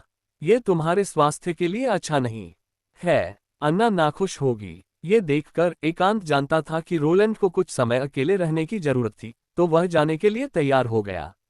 अन्ना रोलैंड की वर्तमान पत्नी थी और उन्होंने 1 साल पहले शादी की थी। निकल जाओ, रोलैंड ने मजाक में डांटा। इसके अलावा तुम पहले से ही 25 साल के हो और तुम्हारी अभी तक शादी नहीं हुई है। मुझे जल्दी नहीं है। एकांत भी मुस्कुराया और कमरे से चला गया। उसे वास्तव में कोई जल्दी नहीं थी। रोलैंड के मामले के संबंध में एकांत मदद नहीं कर सकता था। लेकिन जब एकांत घर पहुंचा तो उसे एहसास हुआ कि घर में पहले से ही एक विशाल ढेर सामग्री थी, जो उसने आमतौर पर खरीदी थी उससे 3 से 5 गुना अधिक थी, जो सभी रोलैंड से उपहार थे। सच में उसे पहले अपना ध्यान रखना चाहिए। एकांत ने अपने सामने सामग्री को देखा और सिर हिलाया। उसकी भावनाएं थोड़ी जटिल थीं। सामग्री को दूर रखते हुए एकांत अपने कमरे में लौट आया। अपने दिल में वह ये देखने के लिए तैयार था कि क्या वह लोरेन साम्राज्य की इस यात्रा के दौरान कुछ कर सकता है। 3 दिन बाद, यह एक धूप वाला दिन था। उपनगरों में एक मनों में एक विशाल काफिला पहले ही इकट्ठा हो चुका था। बस इसे देखकर यह अनुमान लगाया गया था कि 100 से अधिक लोग थे। गाड़ियां एक यादृच्छिक और व्यवस्थित तरीके से खड़ी थीं और उनमें से कुछ विभिन्न ताकतों से संबंधित थीं। थोड़ी दूर अज्ञात सामान खींचने वाली बड़ी संख्या में गाड़ियां थीं। योद्धा और महान योद्धा घोड़ों पर सवार थे, शक्तिशाली आभाएं दे रहे थे। सैनिकों का एक समूह भी था जो किसी भी समय प्रस्थान करने के लिए तैयार थे। नेतृत्व में गाड़ी एलिना के परिवार की थी। मार्क्वेस ने कुलीन कपड़े पहने थे और समूह के सबसे सामने खड़े थे। एक व्यक्ति उसे कुछ रिपोर्ट कर रहा था। क्या सब लोग आ गए हैं? लॉर्ड मार्क्वेस, सब लोग आ गए हैं। तो चलो चलते हैं। मार्क्वेस ने सिर हिलाया और गाड़ी में चढ़ गए। मार्क्वेस से आदेश प्राप्त करने के बाद जिस पल वे चले गए, किसी ने उन्हें निर्देशित करना शुरू कर दिया। बस कुछ ही मिनटों में गाड़ियों की एक लंबी कतार चलने लगी, एक लंबे ड्रैगन में बदल गई और मुख्य सड़क की ओर बढ़ गई। और वे चले गए। यहाँ दिए गए अध्याय का हिंदी अनुवाद है। अध्याय 55, रास्ते में। समूह के पीछे एक गाड़ी थी। जब कोचमैन ने आदेश सुना तो उसने भी घोड़े को आगे बढ़ने के लिए निर्देशित किया और एक हल्का झटका गाड़ी में प्रेषित हुआ। एकांत, यह एक दौरा या एक विनिमय है। जब हम लोरेन साम्राज्य पहुंचते हैं तो तुम्हें सावधान रहना होगा। हम पुस्तकालय का प्रतिनिधित्व कर रहे हैं। गाड़ी में कौशल गाड़ी के एक तरफ बैठे थे और अपने सामने बैठे व्यक्ति से बात कर रहे थे। गाड़ी बड़ी नहीं थी, लेकिन इसमें ज्यादा लोग भी नहीं थे। इसमें केवल 2 लोग थे, एकांत और विद्वान कौशल। ये देखते हुए कि यात्रा में लंबा समय लगेगा, हर गाड़ी में ज्यादा लोग नहीं थे। पुस्तकालय के प्रतिनिधित्व के रूप में उन दोनों ने एक गाड़ी पर कब्जा कर लिया। मैं समझता हूँ। एकांत ने सिर हिलाया और खुद को कौशल को देखने से रोक नहीं पाया, जो उसके सामने था। इस समय विद्वान कौशल अपने सबसे अच्छे पोशाक में थे। उन्होंने न केवल एक नई विद्वान की वर्दी में बदलाव किया था, बल्कि उनकी दाढ़ी को भी सावधानीपूर्वक छांटा गया था। वह अच्छी स्थिति में थे। शिक्षक, मैंने आपको पहले इतना औपचारिक कभी नहीं देखा। एकांत हंसा और चिढ़ाया। तुम क्या जानते हो? यह मेरे लिए साम्राज्य की मान्यता है, तो मुझे स्वाभाविक रूप से अधिक गंभीर होना होगा। कौशल ने नाराजगी में एकांत पर एक नजर डाली। एकांत ने सिर हिलाया, मामले की सच्चाई को उजागर करने के लिए सहन नहीं कर पा रहा था। वे दोनों बातें कर रहे थे। ओह ठीक है, मैंने परसों विद्वान हिला को पुस्तकालय में आते देखा। क्या तुम जानते हो कि वह वहां क्यों थी? कौशल ने अचानक पूछा, जैसे कि उसने कुछ सोचा हो। हिला? मैं नहीं जानता। एकांत ने सिर हिलाया। उस दिन उसने केवल एक खूबसूरत महिला को देखा था जो थोड़ी मूर्ख थी, लेकिन उसने हिला को नहीं देखा था। ओह, कौशल ने भी लापरवाही से पूछा, लेकिन कोई जवाब नहीं था, तो दोनों फिर से चुप हो गए। एकांत बातचीत शुरू करने की कोशिश नहीं करेगा, तो उसने कार के बाहर देखा। गाड़ी की छोटी खिड़की जूनलीन पर चमक रही थी, लेकिन इस समय एकांत की आंखों में शहर छोटा और छोटा हो रहा था। इसका मतलब था कि वे शहर से और दूर जा रहे थे। 8 साल हो गए थे, लेकिन वह अभी भी उसी शहर में था। ये पहली बार था जब उसने इस जगह को छोड़ा था। ये दुनिया वास्तव में शांतिपूर्ण है। उदासी केवल एक पल के लिए चली, इससे पहले कि उसने अपना ध्यान अन्य पहलुओं पर केंद्रित किया। जैसे जैसे गाड़ी आगे बढ़ी, दोनों तरफ के पेड़ धीरे धीरे बढ़ गए। रसीले हरियाली के बीच एकांत जंगल से उन पर जासूसी करने वाले जंगली जानवरों को भी देख सकता था। अगर ये तथ्य नहीं होता कि काफिले के दोनों ओर सैनिक और योद्धा थे, तो एकांत को गंभीर संदेह होता कि एक जंगली जानवर सीधे उन पर हमला करता। दूर तक यात्रा करना कभी भी एक साधारण मामला नहीं था, खासकर देशों के पार एक लंबी दूरी की यात्रा। वास्तव में साम्राज्य के अधिकांश लोग शायद जहां वे पैदा हुए थे वहीं रहते और मरते थे। बहुत कम लोग अपने पड़ोस की सुरक्षा छोड़ने का विकल्प चुनेंगे। इसलिए मेजबान के पास कुछ अन्य स्थानों से जून लीन तक भागने में सक्षम होने के लिए कुछ क्षमता होनी चाहिए, वरना वह रास्ते में ही मर गया होता। काफिला रात तक चलता रहा और आखिरकार घास के एक बड़े पैच पर रुक गया। कोचमैन के पास जमीन पर घास चरने वाले घोड़े थे। इस बीच एकांत और उसके शिक्षक अपनी मांसपेशियों को फैलाने के लिए गाड़ी से नीचे आए। आरामदायक। एकांत ने अपनी बाहों को फैलाया और उन्हें बाहर बढ़ाया। हालांकि वह गाड़ी में लेटकर सो भी सकता था, एकांत अभी भी प्रकृति की भावना को पसंद करता था। आसपास के जंगल को देखते हुए एकांत ने चारों ओर एक नजर डालने और इस दुनिया के बारे में अपनी समझ को व्यापक बनाने का फैसला किया। एकांत काफिले में एक रसोईया खाना बना रहा है। अगर तुम्हें भूख लगी है तो तुम जाकर कुछ खा सकते हो। मैं महान विद्वान कोल्ट से मिलने जाऊंगा, कौशल ने एकांत से कहा। ओह, और काफिल ए से ज्यादा दूर मत भटकना, बाहर खतरनाक है। कौशल के अलावा पुस्तकालय में स्वाभाविक रूप से अन्य लोग थे और महान विद्वान कोर्ट सर्वोच्च पद वाले व्यक्ति थे। मैं समझता हूँ, एकांत ने सिर हिलाया, लेकिन जब उसने देखा कि विद्वान कौशल दूसरी दिशा में चले गए थे तो वह तुरंत जंगल में चला गया। सलाह को समझना एक बात थी, लेकिन क्या वह सुनेगा ये दूसरी बात थी। काफिले से ज्यादा दूर मत जाओ, जंगल बहुत खतरनाक है। एकांत योद्धाओं की एक गश्ती दल से मिला और उनमें से एक ने उसे याद दिलाया। हाँ, मैं बहुत दूर नहीं रहूंगा। एकांत ने भी सिर हिलाया, उसकी दया को स्वीकार करते हुए। अरे क्या तुम एकांत हो? गश्ती दल 3 लोगों से बना था, किसी ने अचानक कहा। और तुम कौन हो? एकांत ने उस योद्धा को देखा जिसने बात की थी, लेकिन क्योंकि उसने एक हेलमेट पहना हुआ था वह उसे पहचान नहीं सका। जैसे ही उसने बात की, योद्धा ने अपना हेलमेट उतार दिया, एक लाल बालों वाले आदमी को एक दृढ़ चेहरे के साथ प्रकट किया।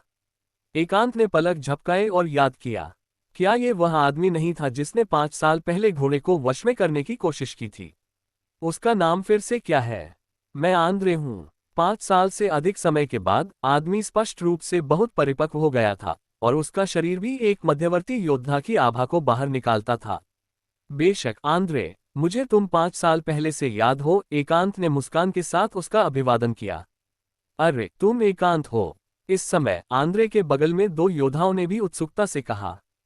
प्रश्नवाचक चिन्ह प्रश्नवाचक चिन्ह प्रश्नवाचक चिन्ह। क्या मैं इतने सारे योद्धाओं को जानता हूँ? हे एकांत, तुम योद्धा अकादमी में बहुत प्रसिद्ध हो।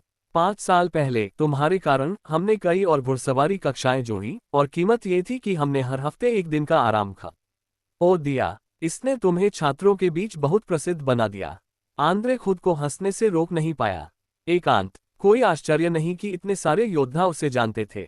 बहुत से लोग गुप्त रूप से उसे कोस रहे होंगे। ये सही है। उस समय मैं कक्षा में रहते हुए एकांत और आंद्रे को कोस रहा था, लेकिन सौभाग्य से हम स्नातक से 1 साल दूर थे तो मुझे ठीक लगा। जो लोग 2 या 3 साल से स्कूल में थे वे ही थे जिन्हें वास्तव में भयानक महसूस हुआ। योद्धाओं में से एक हंसा। एकांत केवल सहमति में मुस्कुरा सकता था। वह वास्तव में नहीं जानता था कि ऐसी कोई चीज थी। बेचारे योद्धा प्रशिक्षण में। लेकिन सबसे दुखी अभी भी आंद्रे है। उस पर काफी बार घात लगाकर हमला किया गया है और उसे परेशान किया गया है। एक और योद्धा ने जोड़ा। अरे इसके बारे में किसी को मत बताना। यह सुनकर आंद्रे की आंखें चौड़ी हो गईं। यह उसका काला इतिहास था। इस तरह से सोचना उचित था। एकांत से हारने वाले व्यक्ति के रूप में आंद्रे का अकादमी में एक अविस्मरणीय वर्ष रहा होगा। ठीक है, चलो अगली बार बात करते हैं। हमें अभी भी गश्त करनी है। आंद्रे ने जल्दी से उनमें से कुछ को दूर खींच लिया। वह नहीं चाहता था कि उसका बेशर्म इतिहास उजागर हो। जैसे ही वे चले गए, एकांत ने खुद से सोचा कि अगर वह भविष्य में योद्धा अकादमी के किसी भी छात्र से मिलता है तो वह बस हरमन के नाम का उपयोग करेगा। अगर उसने अपना नाम इस्तेमाल किया तो पीटे जाने का खतरा था। यह एक 7 पंखुड़ियों वाला फूल है ना? आंद्रे और अन्य लोगों के जाने के बाद एकांत जंगल की ओर चलता रहा। अचानक एकांत ने घास में हवा में डोलता हुआ एक छोटा बेज फूल देखा। 7 पंखुड़ियों वाला फूल औषधियों के लिए एक कीमती पूरक सामग्री था। चूंकि इसे साम्राज्य में एक बेकार पौधा माना जाता था, इसलिए इसे खोजना बहुत मुश्किल था। यहाँ तक कि एकांत के पास भी केवल कुछ ही थे। लेकिन आज वह वास्तव में एक से मिला जैसे ही वह भटक गया। 7 पंखुड़ियों वाला फूल आमतौर पर बड़े पैच में उगता है। यहाँ आसपास और भी होने चाहिए। कुछ उसके दिमाग में आया और उसकी आंखें चमक गईं। वह घास से गुजरा और जंगल में प्रवेश किया। थोड़ी दूर एक खुली जगह में बेज फूलों का एक ढेर उग रहा था। बुरा नहीं है। एकांत की आंखें चमक गईं। इन 7 पंखुड़ियों वाले फूलों के साथ यात्रा पहले से ही इसके लायक थी। यह एक अच्छा संकेत भी हो सकता है। Certainly, here's the Hindi translation of the provided chapter. अध्याय 56, आगमन। एक रात के आराम के बाद लोरेन साम्राज्य की यात्रा फिर से शुरू हुई। सुरक्षा कारणों से उन्होंने ज्यादातर समय मुख्य सड़क पर यात्रा की, लेकिन कभी कभी वे कुछ रईसों के क्षेत्र से गुजरते थे। स्थानीय रईस सक्रिय रूप से सहयोग करेंगे और उन्हें अनुरक्षण करने के लिए लोगों को भेजेंगे, साथ ही काफिले के लिए कुछ संसाधनों को उचित रूप से पूरक करेंगे। हर बार ऐसा होने पर इसका मतलब ये भी था कि वे एक दिन के लिए आराम कर सकते थे। आखिरकार यह एक लंबी यात्रा थी, तो उन्हें स्वाभाविक रूप से आराम करने की आवश्यकता थी। हर किसी का शरीर योद्धाओं जैसा नहीं था। एकांत के लिए यह एक दिलचस्प यात्रा भी थी। रास्ते में एकांत ने बहुत सारी दिलचस्प चीजें देखीं और वह कभी कभी कुछ सामान इकट्ठा करता था जो जून लीन में नहीं था। उसका कुछ ज्ञान भी तेजी से बढ़ा। 10 दिन बाद काफिला सीमा पर पहुंचा। कुछ बातचीत के बाद काफिला सफलतापूर्वक सीमा पार कर गया और लोरेन साम्राज्य की सीमा में प्रवेश कर गया। लोरेन के राज्य ने भी उन्हें प्राप्त करने के लिए लोगों का एक समूह भेजा था और गाड़ी को आगे बढ़ाया गया। शायद ये बिल्कुल वैसा ही था जैसा एकांत ने दूसरे दिन सोचा था। 7 पंखुड़ियों वाला फूल देखना सौभाग्य का प्रतीक था। यात्रा बहुत सुचारू थी और उन्हें कोई बाधा नहीं आई। हालांकि इसके बारे में सोचने के बाद ये समझ में आता था। आखिरकार वे ब्राइन साम्राज्य का प्रतिनिधित्व कर रहे थे। अगर उन्हें कुछ भी होता तो इससे अनिवार्य रूप से एक बड़ा विवाद पैदा होगा। ये कुछ ऐसा था जिसे लोरेन का राज्य नहीं देखना चाहता था। इसलिए लोरेन का राज्य निश्चित रूप से राज्य के भीतर उनकी सुरक्षा सुनिश्चित करेगा। जहां तक एकांत की बात है, वह भी रास्ते में देख रहा था। वास्तव में ब्राइन साम्राज्य और लोरेन साम्राज्य समान स्थानों पर स्थित थे। वे मूल रूप से सपाट भूमि थे। हालांकि जैसे ही गाड़ी आगे बढ़ी, एकांत ने दोनों देशों के बीच के अंतर को भी देखा। सबसे पहले भूमि थी। शायद ये स्थान में अंतर के कारण था, लेकिन लोरेन साम्राज्य की मिट्टी की गुणवत्ता ब्राइन साम्राज्य की तुलना में बेहतर थी। इसका परिणाम ये हुआ कि लोरेन साम्राज्य हर साल बड़ी मात्रा में भोजन का उत्पादन करने में सक्षम था। अपने स्वयं के उपयोग के अलावा वे ब्राइन साम्राज्य को बड़ी मात्रा में भोजन भी निर्यात करेंगे। एकांत ने अनुमान लगाया कि यह एक महत्वपूर्ण कारण था कि राजा ने लोरेन के राज्य के साथ राजनयिक संबंध स्थापित करने का विकल्प क्यों चुना था। दूसरा लोग थे। एकांत स्पष्ट रूप से महसूस कर सकता था कि यहाँ की आबादी ब्राइन साम्राज्य जितनी बड़ी नहीं थी और यहाँ के लोगों और ब्राइन साम्राज्य के बीच कुछ अंतर होना चाहिए। उदाहरण के लिए यहाँ के लोग आमतौर पर लंबे थे और उनकी आंखें बड़ी थीं। उनकी पुतलियां मुख्य रूप से नीली थीं, जिससे वे बहुत विदेशी दिखते थे। बेशक ये केवल वही था जो एकांत ने बस देखा था।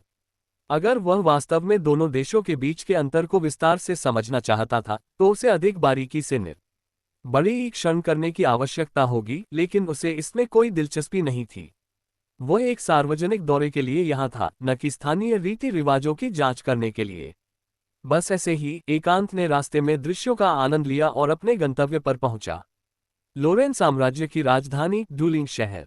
यह एक ऐसा शहर था जो जून लीन शहर से कम शानदार नहीं था। वास्तव में ये जून लीन शहर की तुलना में और भी अधिक समृद्ध था। भोजन व्यवसाय के लिए धन्यवाद। लोरेन साम्राज्य की सैन्य शायद ब्राइन साम्राज्य जितनी मजबूत नहीं थी, लेकिन उनका धनहीन नहीं था, या यहाँ तक कि अधिक था। ये शहर की दीवारों की भव्यता से देखा जा सकता था। चाहे वह शहर की दीवारों पर हर कुछ मीटर पर स्नाइपर तोपें हो या सैनिकों का कवच जो सूरज की रोशनी को दर्शाता हो, इसने पूरी तरह से देश के धन का प्रदर्शन किया। शहर के फाटक पर उनका हमेशा की तरह निरीक्षण किया गया। निरीक्षण के बाद गाड़ी डुलिंग में प्रवेश कर गई। क्या ये डुलिंग है? गाड़ी में बैठे एकांत ने बाहर देखा। इस समय गाड़ी एक बहुत चौड़ी सड़क पर यात्रा कर रही थी। सड़क पत्थर की ईंटों से बनी थी और चौड़ाई 10 गाड़ियों को एक ही समय में चलने के लिए पर्याप्त थी। दोनों तरफ दुकानें थीं, जिनमें से सभी 3 मंजिल या उससे ऊपर थीं। ये कुछ ऐसा था जिसे जून लीन में नहीं देखा जा सकता था, क्योंकि जून लीन में घर आमतौर पर 2 मंजिल ऊंचे होते थे। बेशक ये सिर्फ आदतों में एक अंतर था। शायद ऐसा इसलिए था क्योंकि ये दोपहर थी, लेकिन सड़क पर बहुत से लोग थे। अधिकांश पुरुष भूरे कपड़े पहने हुए थे, जबकि अधिकांश महिलाएं बैंगनी और लाल कपड़े पहने हुए थीं, उनके हाथ और पैर प्रकट कर रही थीं।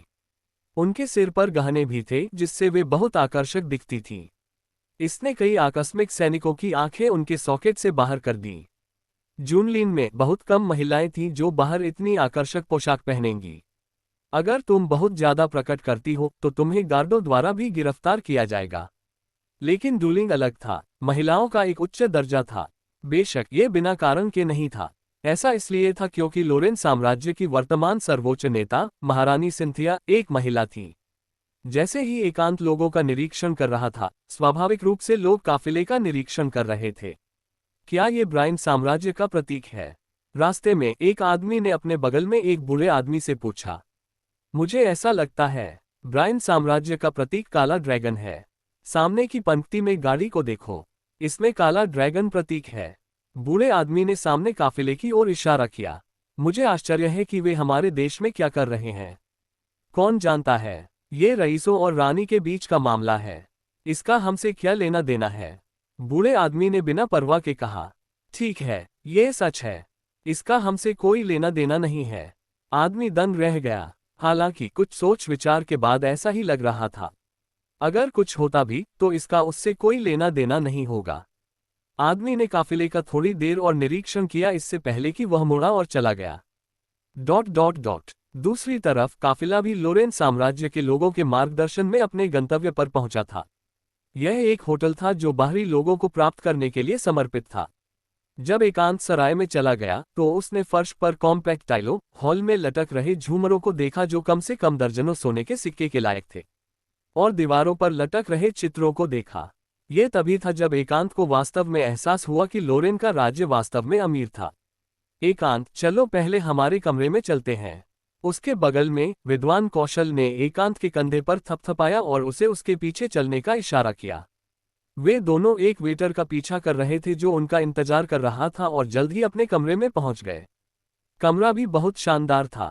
बिस्तर हंस के नीचे से ढका हुआ था, बिस्तर चिकना था और फर्नीचर महोगनी से बना था। इसने कौशल को थोड़ा दंग कर दिया। शिक्षक, एकांत ने कौशल के कंधे पर थपथपाया। विद्वान कौशल ठीक हो गए और धीरे धीरे कहा, ऐसा लगता है कि इस बार का गठबंधन उतना सरल नहीं है जितना लगता है। प्रश्नवाचक चिन्ह। एकांत ने भौहें चढ़ाईं। इस होटल का गठबंधन से क्या लेना देना था? शिक्षक, क्या कोई समस्या है? ये हमेशा एकांत की आदत थी कि अगर वह नहीं समझता था तो वह पूछता था। विद्वान कौशल ने देखा और धीरे धीरे कहा, मैं पहले डूलिंग गया था और हम इसी होटल में रुके थे, लेकिन वह 30 साल पहले था। मैं अपने शिक्षक के साथ यहाँ आया था। हालांकि उस समय का राजा वर्तमान रानी सिंथिया नहीं थी, बल्कि राजा हैरिमेन था। उस समय यह जगह बहुत सरल थी, जिसमें केवल एक बिस्तर और साधारण फर्नीचर था, लेकिन यह भी बहुत कच्चा था। लेकिन अब बस इस होटल को देखो और यह बहुत शानदार है। तुम्हें क्या लगता है कि इसका क्या मतलब है?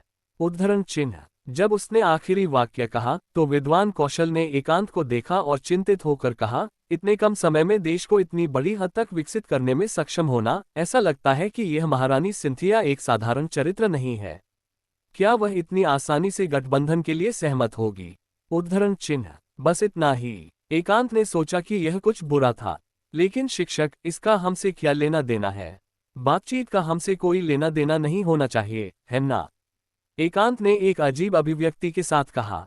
विद्वान कौशल उद्धरण। दौरा केवल एक दिखावा था, लेकिन ब्राइन साम्राज्य का उद्देश्य अभी भी एक गठबंधन की तलाश करना था। बेशक यह निश्चित रूप से कुछ ऐसा नहीं था जिसे 1 या 2 दिनों में किया जा सकता था। भले ही यह सिर्फ एक मोटा अनुमान था, एकांत ने अनुमान लगाया कि इसमें कुछ महीनों से अधिक समय लगेगा।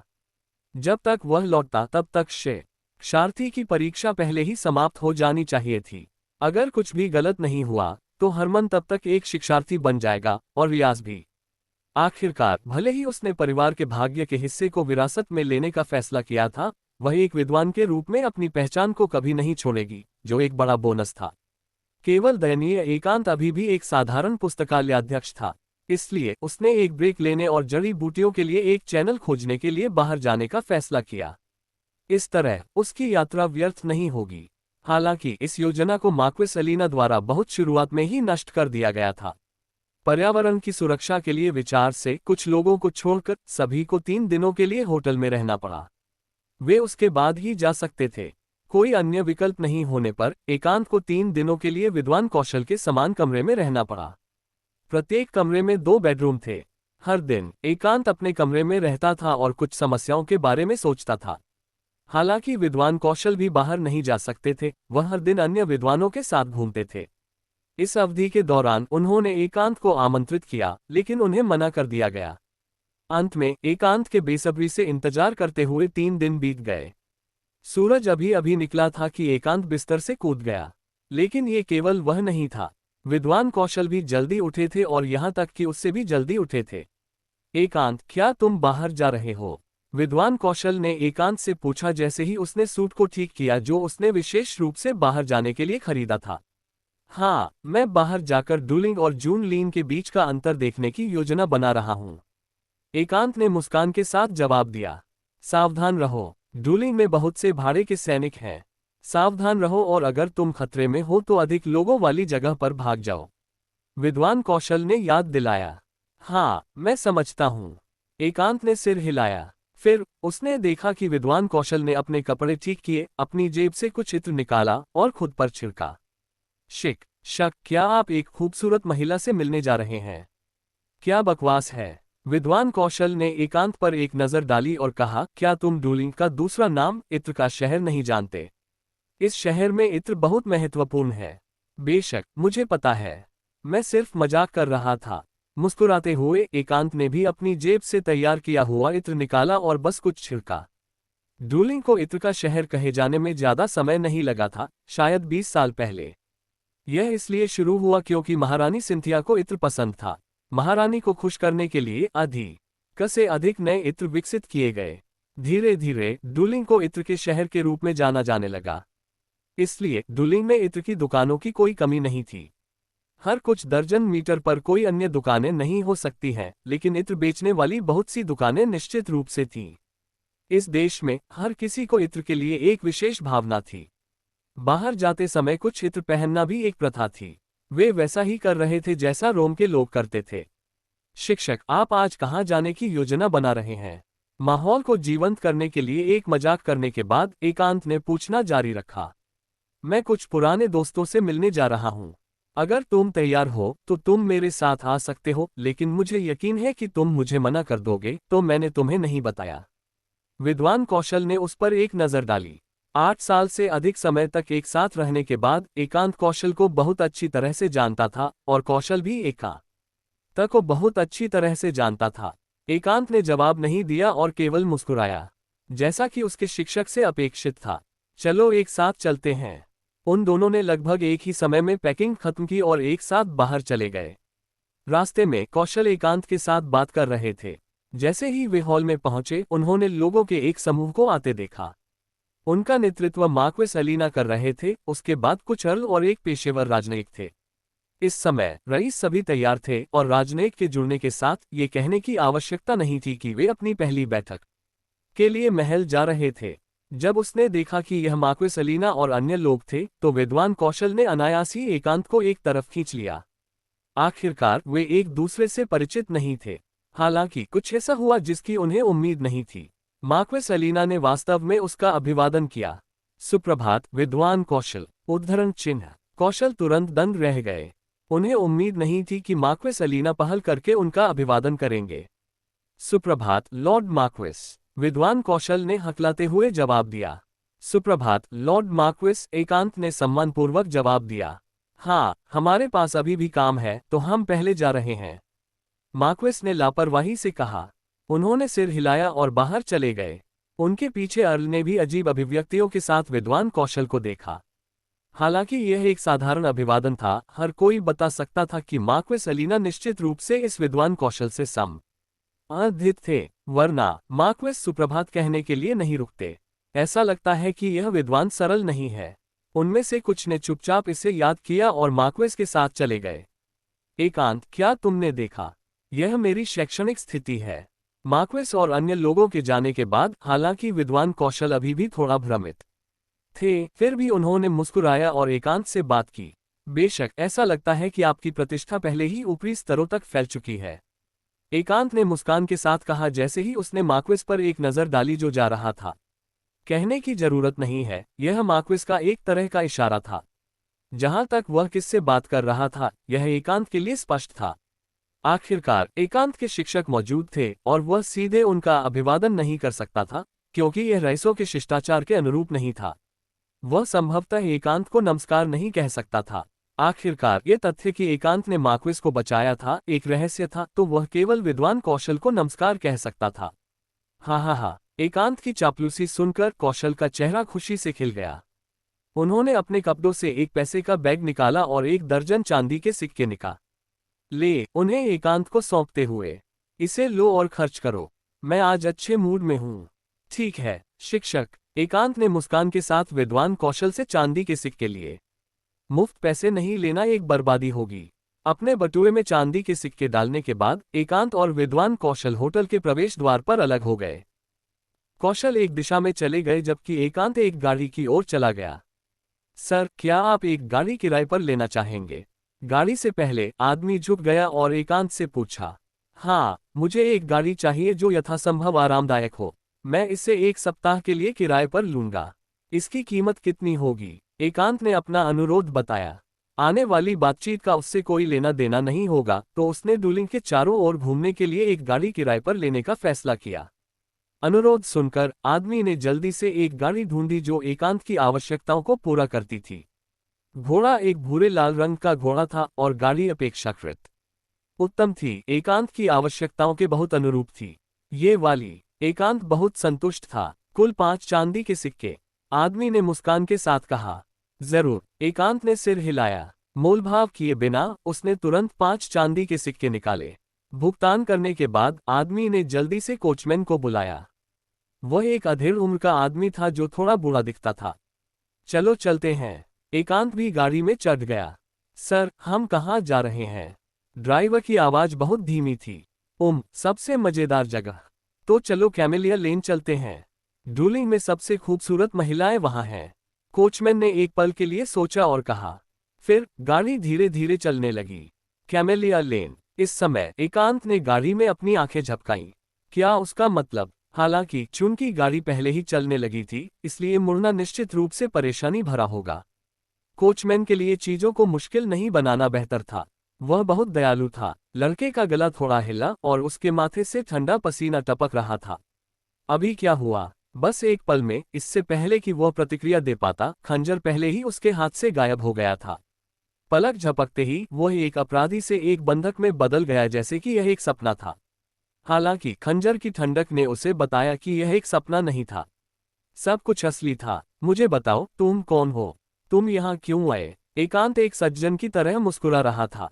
मैं भागा क्योंकि मैंने कैमेलिया लेन में भुगतान नहीं किया था और फिर उन्होंने मेरा पीछा करने के लिए लोगों को भेजा। लड़के की आवाज कांप गई।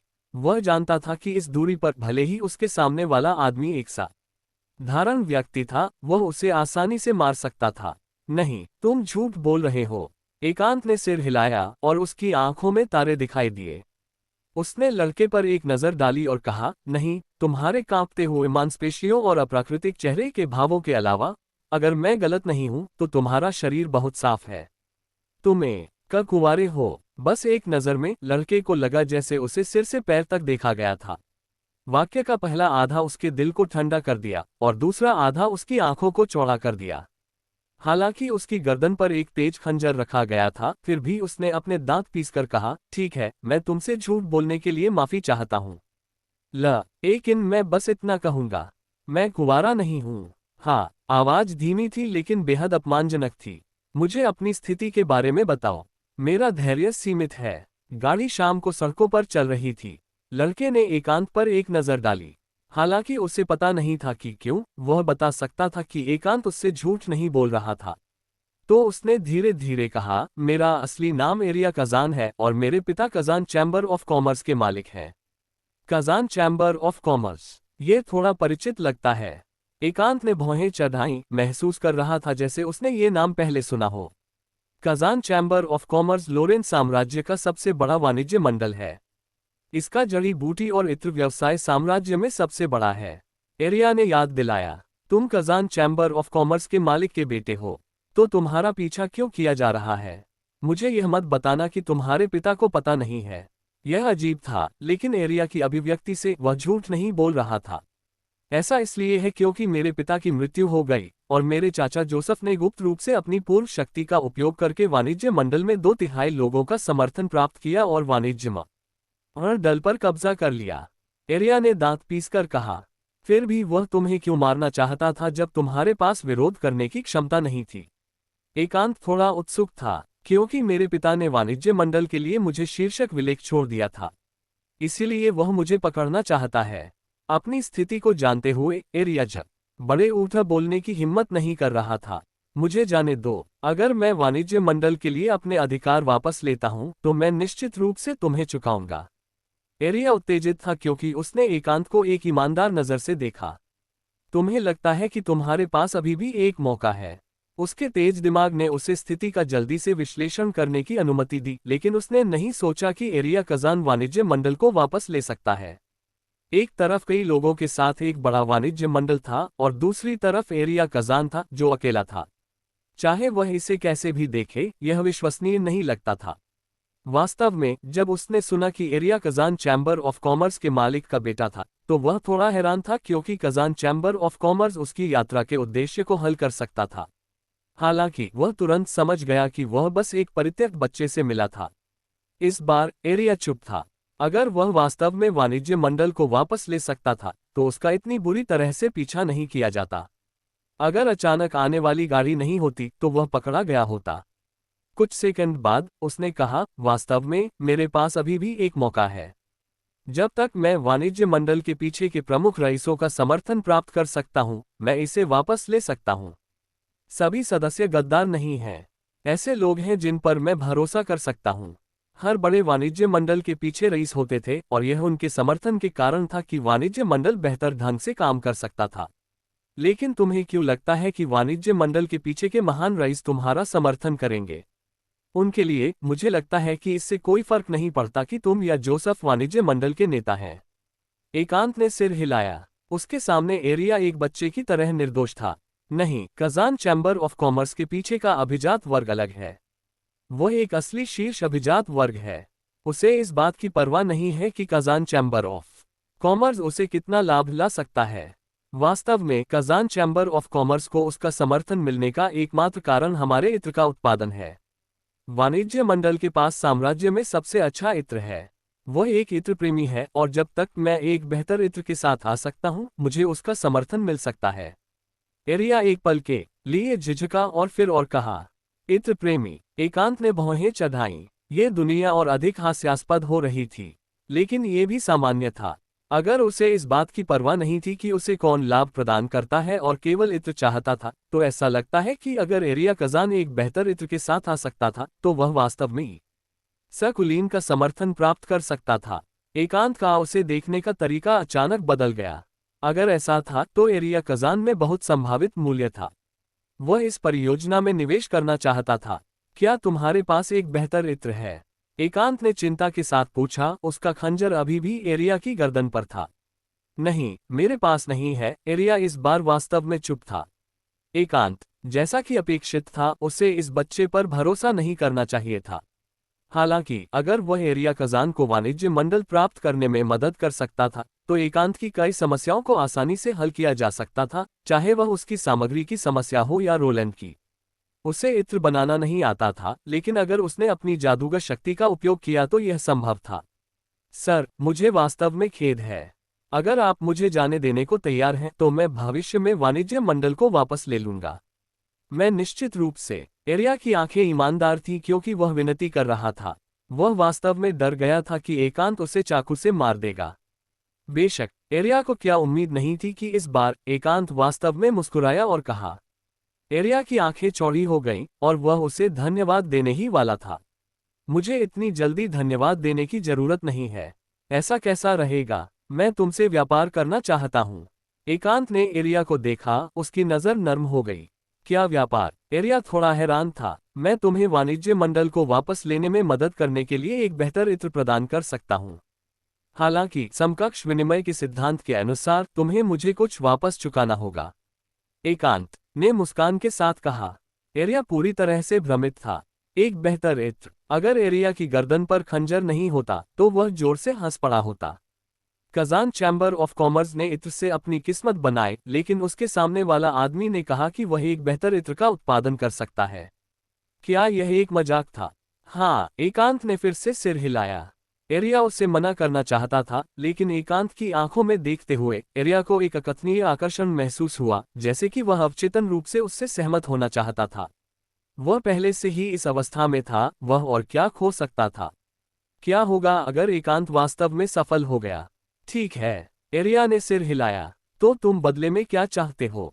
एरिया ने पूछा। जब समय आएगा तो तुम्हें पता चल जाएगा। एकांत मुस्कुराया, लेकिन इस बार जवाब नहीं दिया। मैं 3 दिनों में तुमसे मिलने आऊंगा। एकांत ने एरिया के कंधे पर थपथपाया और उसे खंजर सौंप दिया। हम आ गए हैं, तुम्हें जाना चाहिए। गाड़ी पहले ही कैसीनो में पहुंच गई थी। एकांत ने एरिया के कंधे पर थपथपाया और गाड़ी से उतर गया। एरिया ने अपने हाथ में खंजर को देखा और दंग रह गया। उसने गाड़ी से बाहर भागने का अवसर लिया जब कोचमैन ने गाड़ी को पीछे रोक दिया। वह दूसरी दिशा में भागा, दिशा निर्धारित की और अपनी चाची को खोजने का फैसला किया, जिस पर उसे विश्वास था। हालांकि वह रास्ते में अचानक रुक गया। उसने मुझे नहीं बताया कि 3 दिनों में कहाँ मिलना है ना? रास्ते में एरिया ने पलक झपकाए और महसूस किया कि वह एक अजीब व्यक्ति से मिला था। समय हमेशा उड़ जाता है, और जब तक एकांत कैसीनो से बाहर आया तब तक रात हो चुकी थी। ये वास्तव में एक अच्छी जगह है। एकांत कैसीनो से बाहर आया और खिंचाव लिया। उसके पीछे एक शानदार 3 मंजिला इमारत थी जिसके सामने एक लंबी लाल कालीन थी। कुछ ही लोग थे जो गरीब थे। ये डूलिंग का सबसे बड़ा कैसीनो था। डूलिंग का व्यवसाय वास्तव में ब्राइन से बेहतर था। एलन ने जुए के कई नए तरीके देखे थे। एकांत ने भी 30 से अधिक सोने के सिक्के जमा कर लिए थे। हालांकि एकांत ने धोखा नहीं दिया। वह सिर्फ सामान्य रूप से खेल रहा था और यह राशि यहाँ बहुत बड़ी नहीं मानी जाती थी, तो कोई भी उसे परेशानी नहीं देगा। सर, आप बाहर आ गए हैं। कोचमैन ऊब में गाड़ी के बगल में इंतजार कर रहा था। जब उसने एकांत को देखा तो वह तुरंत पास आया। एक सुनहरा सिक्का फेंक दिया गया और यह आकाश में एक धार बन गया। कोचमैन की आंखें चौड़ी खुली थीं। उसने अपने जीवन में सबसे फुर्तीले आंदोलन के साथ सोने के सिक्के को पकड़ा। सुनहरे सिक्कों के घने स्पर्श को महसूस करते हुए कोचमैन को लगा जैसे वह उड़ने वाला था। सर, यह क्या है? हालांकि उसने फिर भी पूछा। चलो चलते हैं। एकांत मुस्कान के साथ गाड़ी पर चढ़ गया। आप सबसे उदार सज्जन हैं जिनसे मैं कभी मिला हूं। जब तक आप डूलिंग में हैं, मैं हमेशा आपकी सेवा में रहूंगा। कोचमैन पूरी तरह से एक आअता से जीत गया था। यह सबसे बड़ा इनाम था जो उसे अपने जीवन में कभी मिला था। वह जल्दी से गाड़ी में चढ़ गया और पूछा, सर, अब हम कहाँ जा रहे हैं? अब भले ही एकांत उसे महल जाने के लिए कहता, वह फिर भी उसके साथ जाने की हिम्मत करता। वापस होटल। गाड़ी से एक आवाज आई। ठीक है, कसकर बैठो। कोचमैन अब थकी हुई अवस्था में नहीं था। वह सीधा बैठ गया और गाड़ी चला दी। घोड़े ने एक धीमी हिनहिनाहट निकाली और फिर दोनों को दूर ले गया। ... दिन का मुख्य उद्देश्य आराम करना था, एरिया से मिलने के अलावा, जो एक छोटा सा हादसा था। हालांकि एकांत को आकस्मिक मुलाकात से कोई फर्क नहीं पड़ा। आखिरकार उसका निवेश अधिक नहीं था, लेकिन अगर वह सफल हो गया तो लाभ बहुत बड़ा होगा। यह इतना विशाल था कि न केवल एकांत अपनी आर्थिक समस्याओं को पूरी तरह से हल कर सकता था, बल्कि वह औषधीय सामग्री और रोलैंड की समस्याओं को भी हल कर सकता था। उसने यहाँ तक कि अपनी आध्यात्मिक शक्ति का एक हिस्सा बातचीत का मार्गदर्शन करने के लिए इस्तेमाल किया था, जिसने दोनों को सुचारू रूप से आगे बढ़ने दिया। कल मैं इत्र की समस्या को हल करने का एक तरीका ढूंढूंगा। कल उसे क्या करना था, इसके बारे में सोचने के बाद एकांत सो गया। ... अगले दिन बाहर निकलने से पहले उसे एक संदेश मिला। बातचीत का पहला दौर विफल हो गया था। ऐसा लग रहा था कि महारानी सिंथिया को लगा कि गठबंधन बनाने में कोई फायदा नहीं है, तो उसने बातचीत के पहले दौर के दौरान ब्राइन साम्राज्य के अनुरोध को खारिज कर दिया। इससे पूरे काफिले को थोड़ा हारा हुआ महसूस हुआ। हालांकि भले ही शुरुआत सुचारू नहीं थी, मार्क्विस एलिना के पक्ष ने हार नहीं मानी। बातचीत का दूसरा दौर 3 दिनों में होगा और तब नए घटनाक्रम हो सकते हैं। बेशक राजनयिक टीम की हार ने एकांत को ज्यादा प्रभावित नहीं किया। इस दिन एकांत अभी भी कल की तरह उसी गाड़ी में था, लेकिन वह कहीं और नहीं गया। इसके बजाय उसने कोचमैन से उसे दूसरी जगह ले जाने के लिए कहा। सर, ये स्थानीय इत्र कार्यशाला है। क्या आप यहाँ आना सुनिश्चित हैं? कोचमैन एकांत को एक सड़क पर लाया जो नदी के किनारे थी। ये शहर में एक नदी के किनारे बनाया गया था, लेकिन पास का क्षेत्र विभिन्न रंगों में रंगा हुआ था। इमारतें सड़कों पर खड़ी थीं, विभिन्न गंधों का उत्सर्जन कर रही थीं।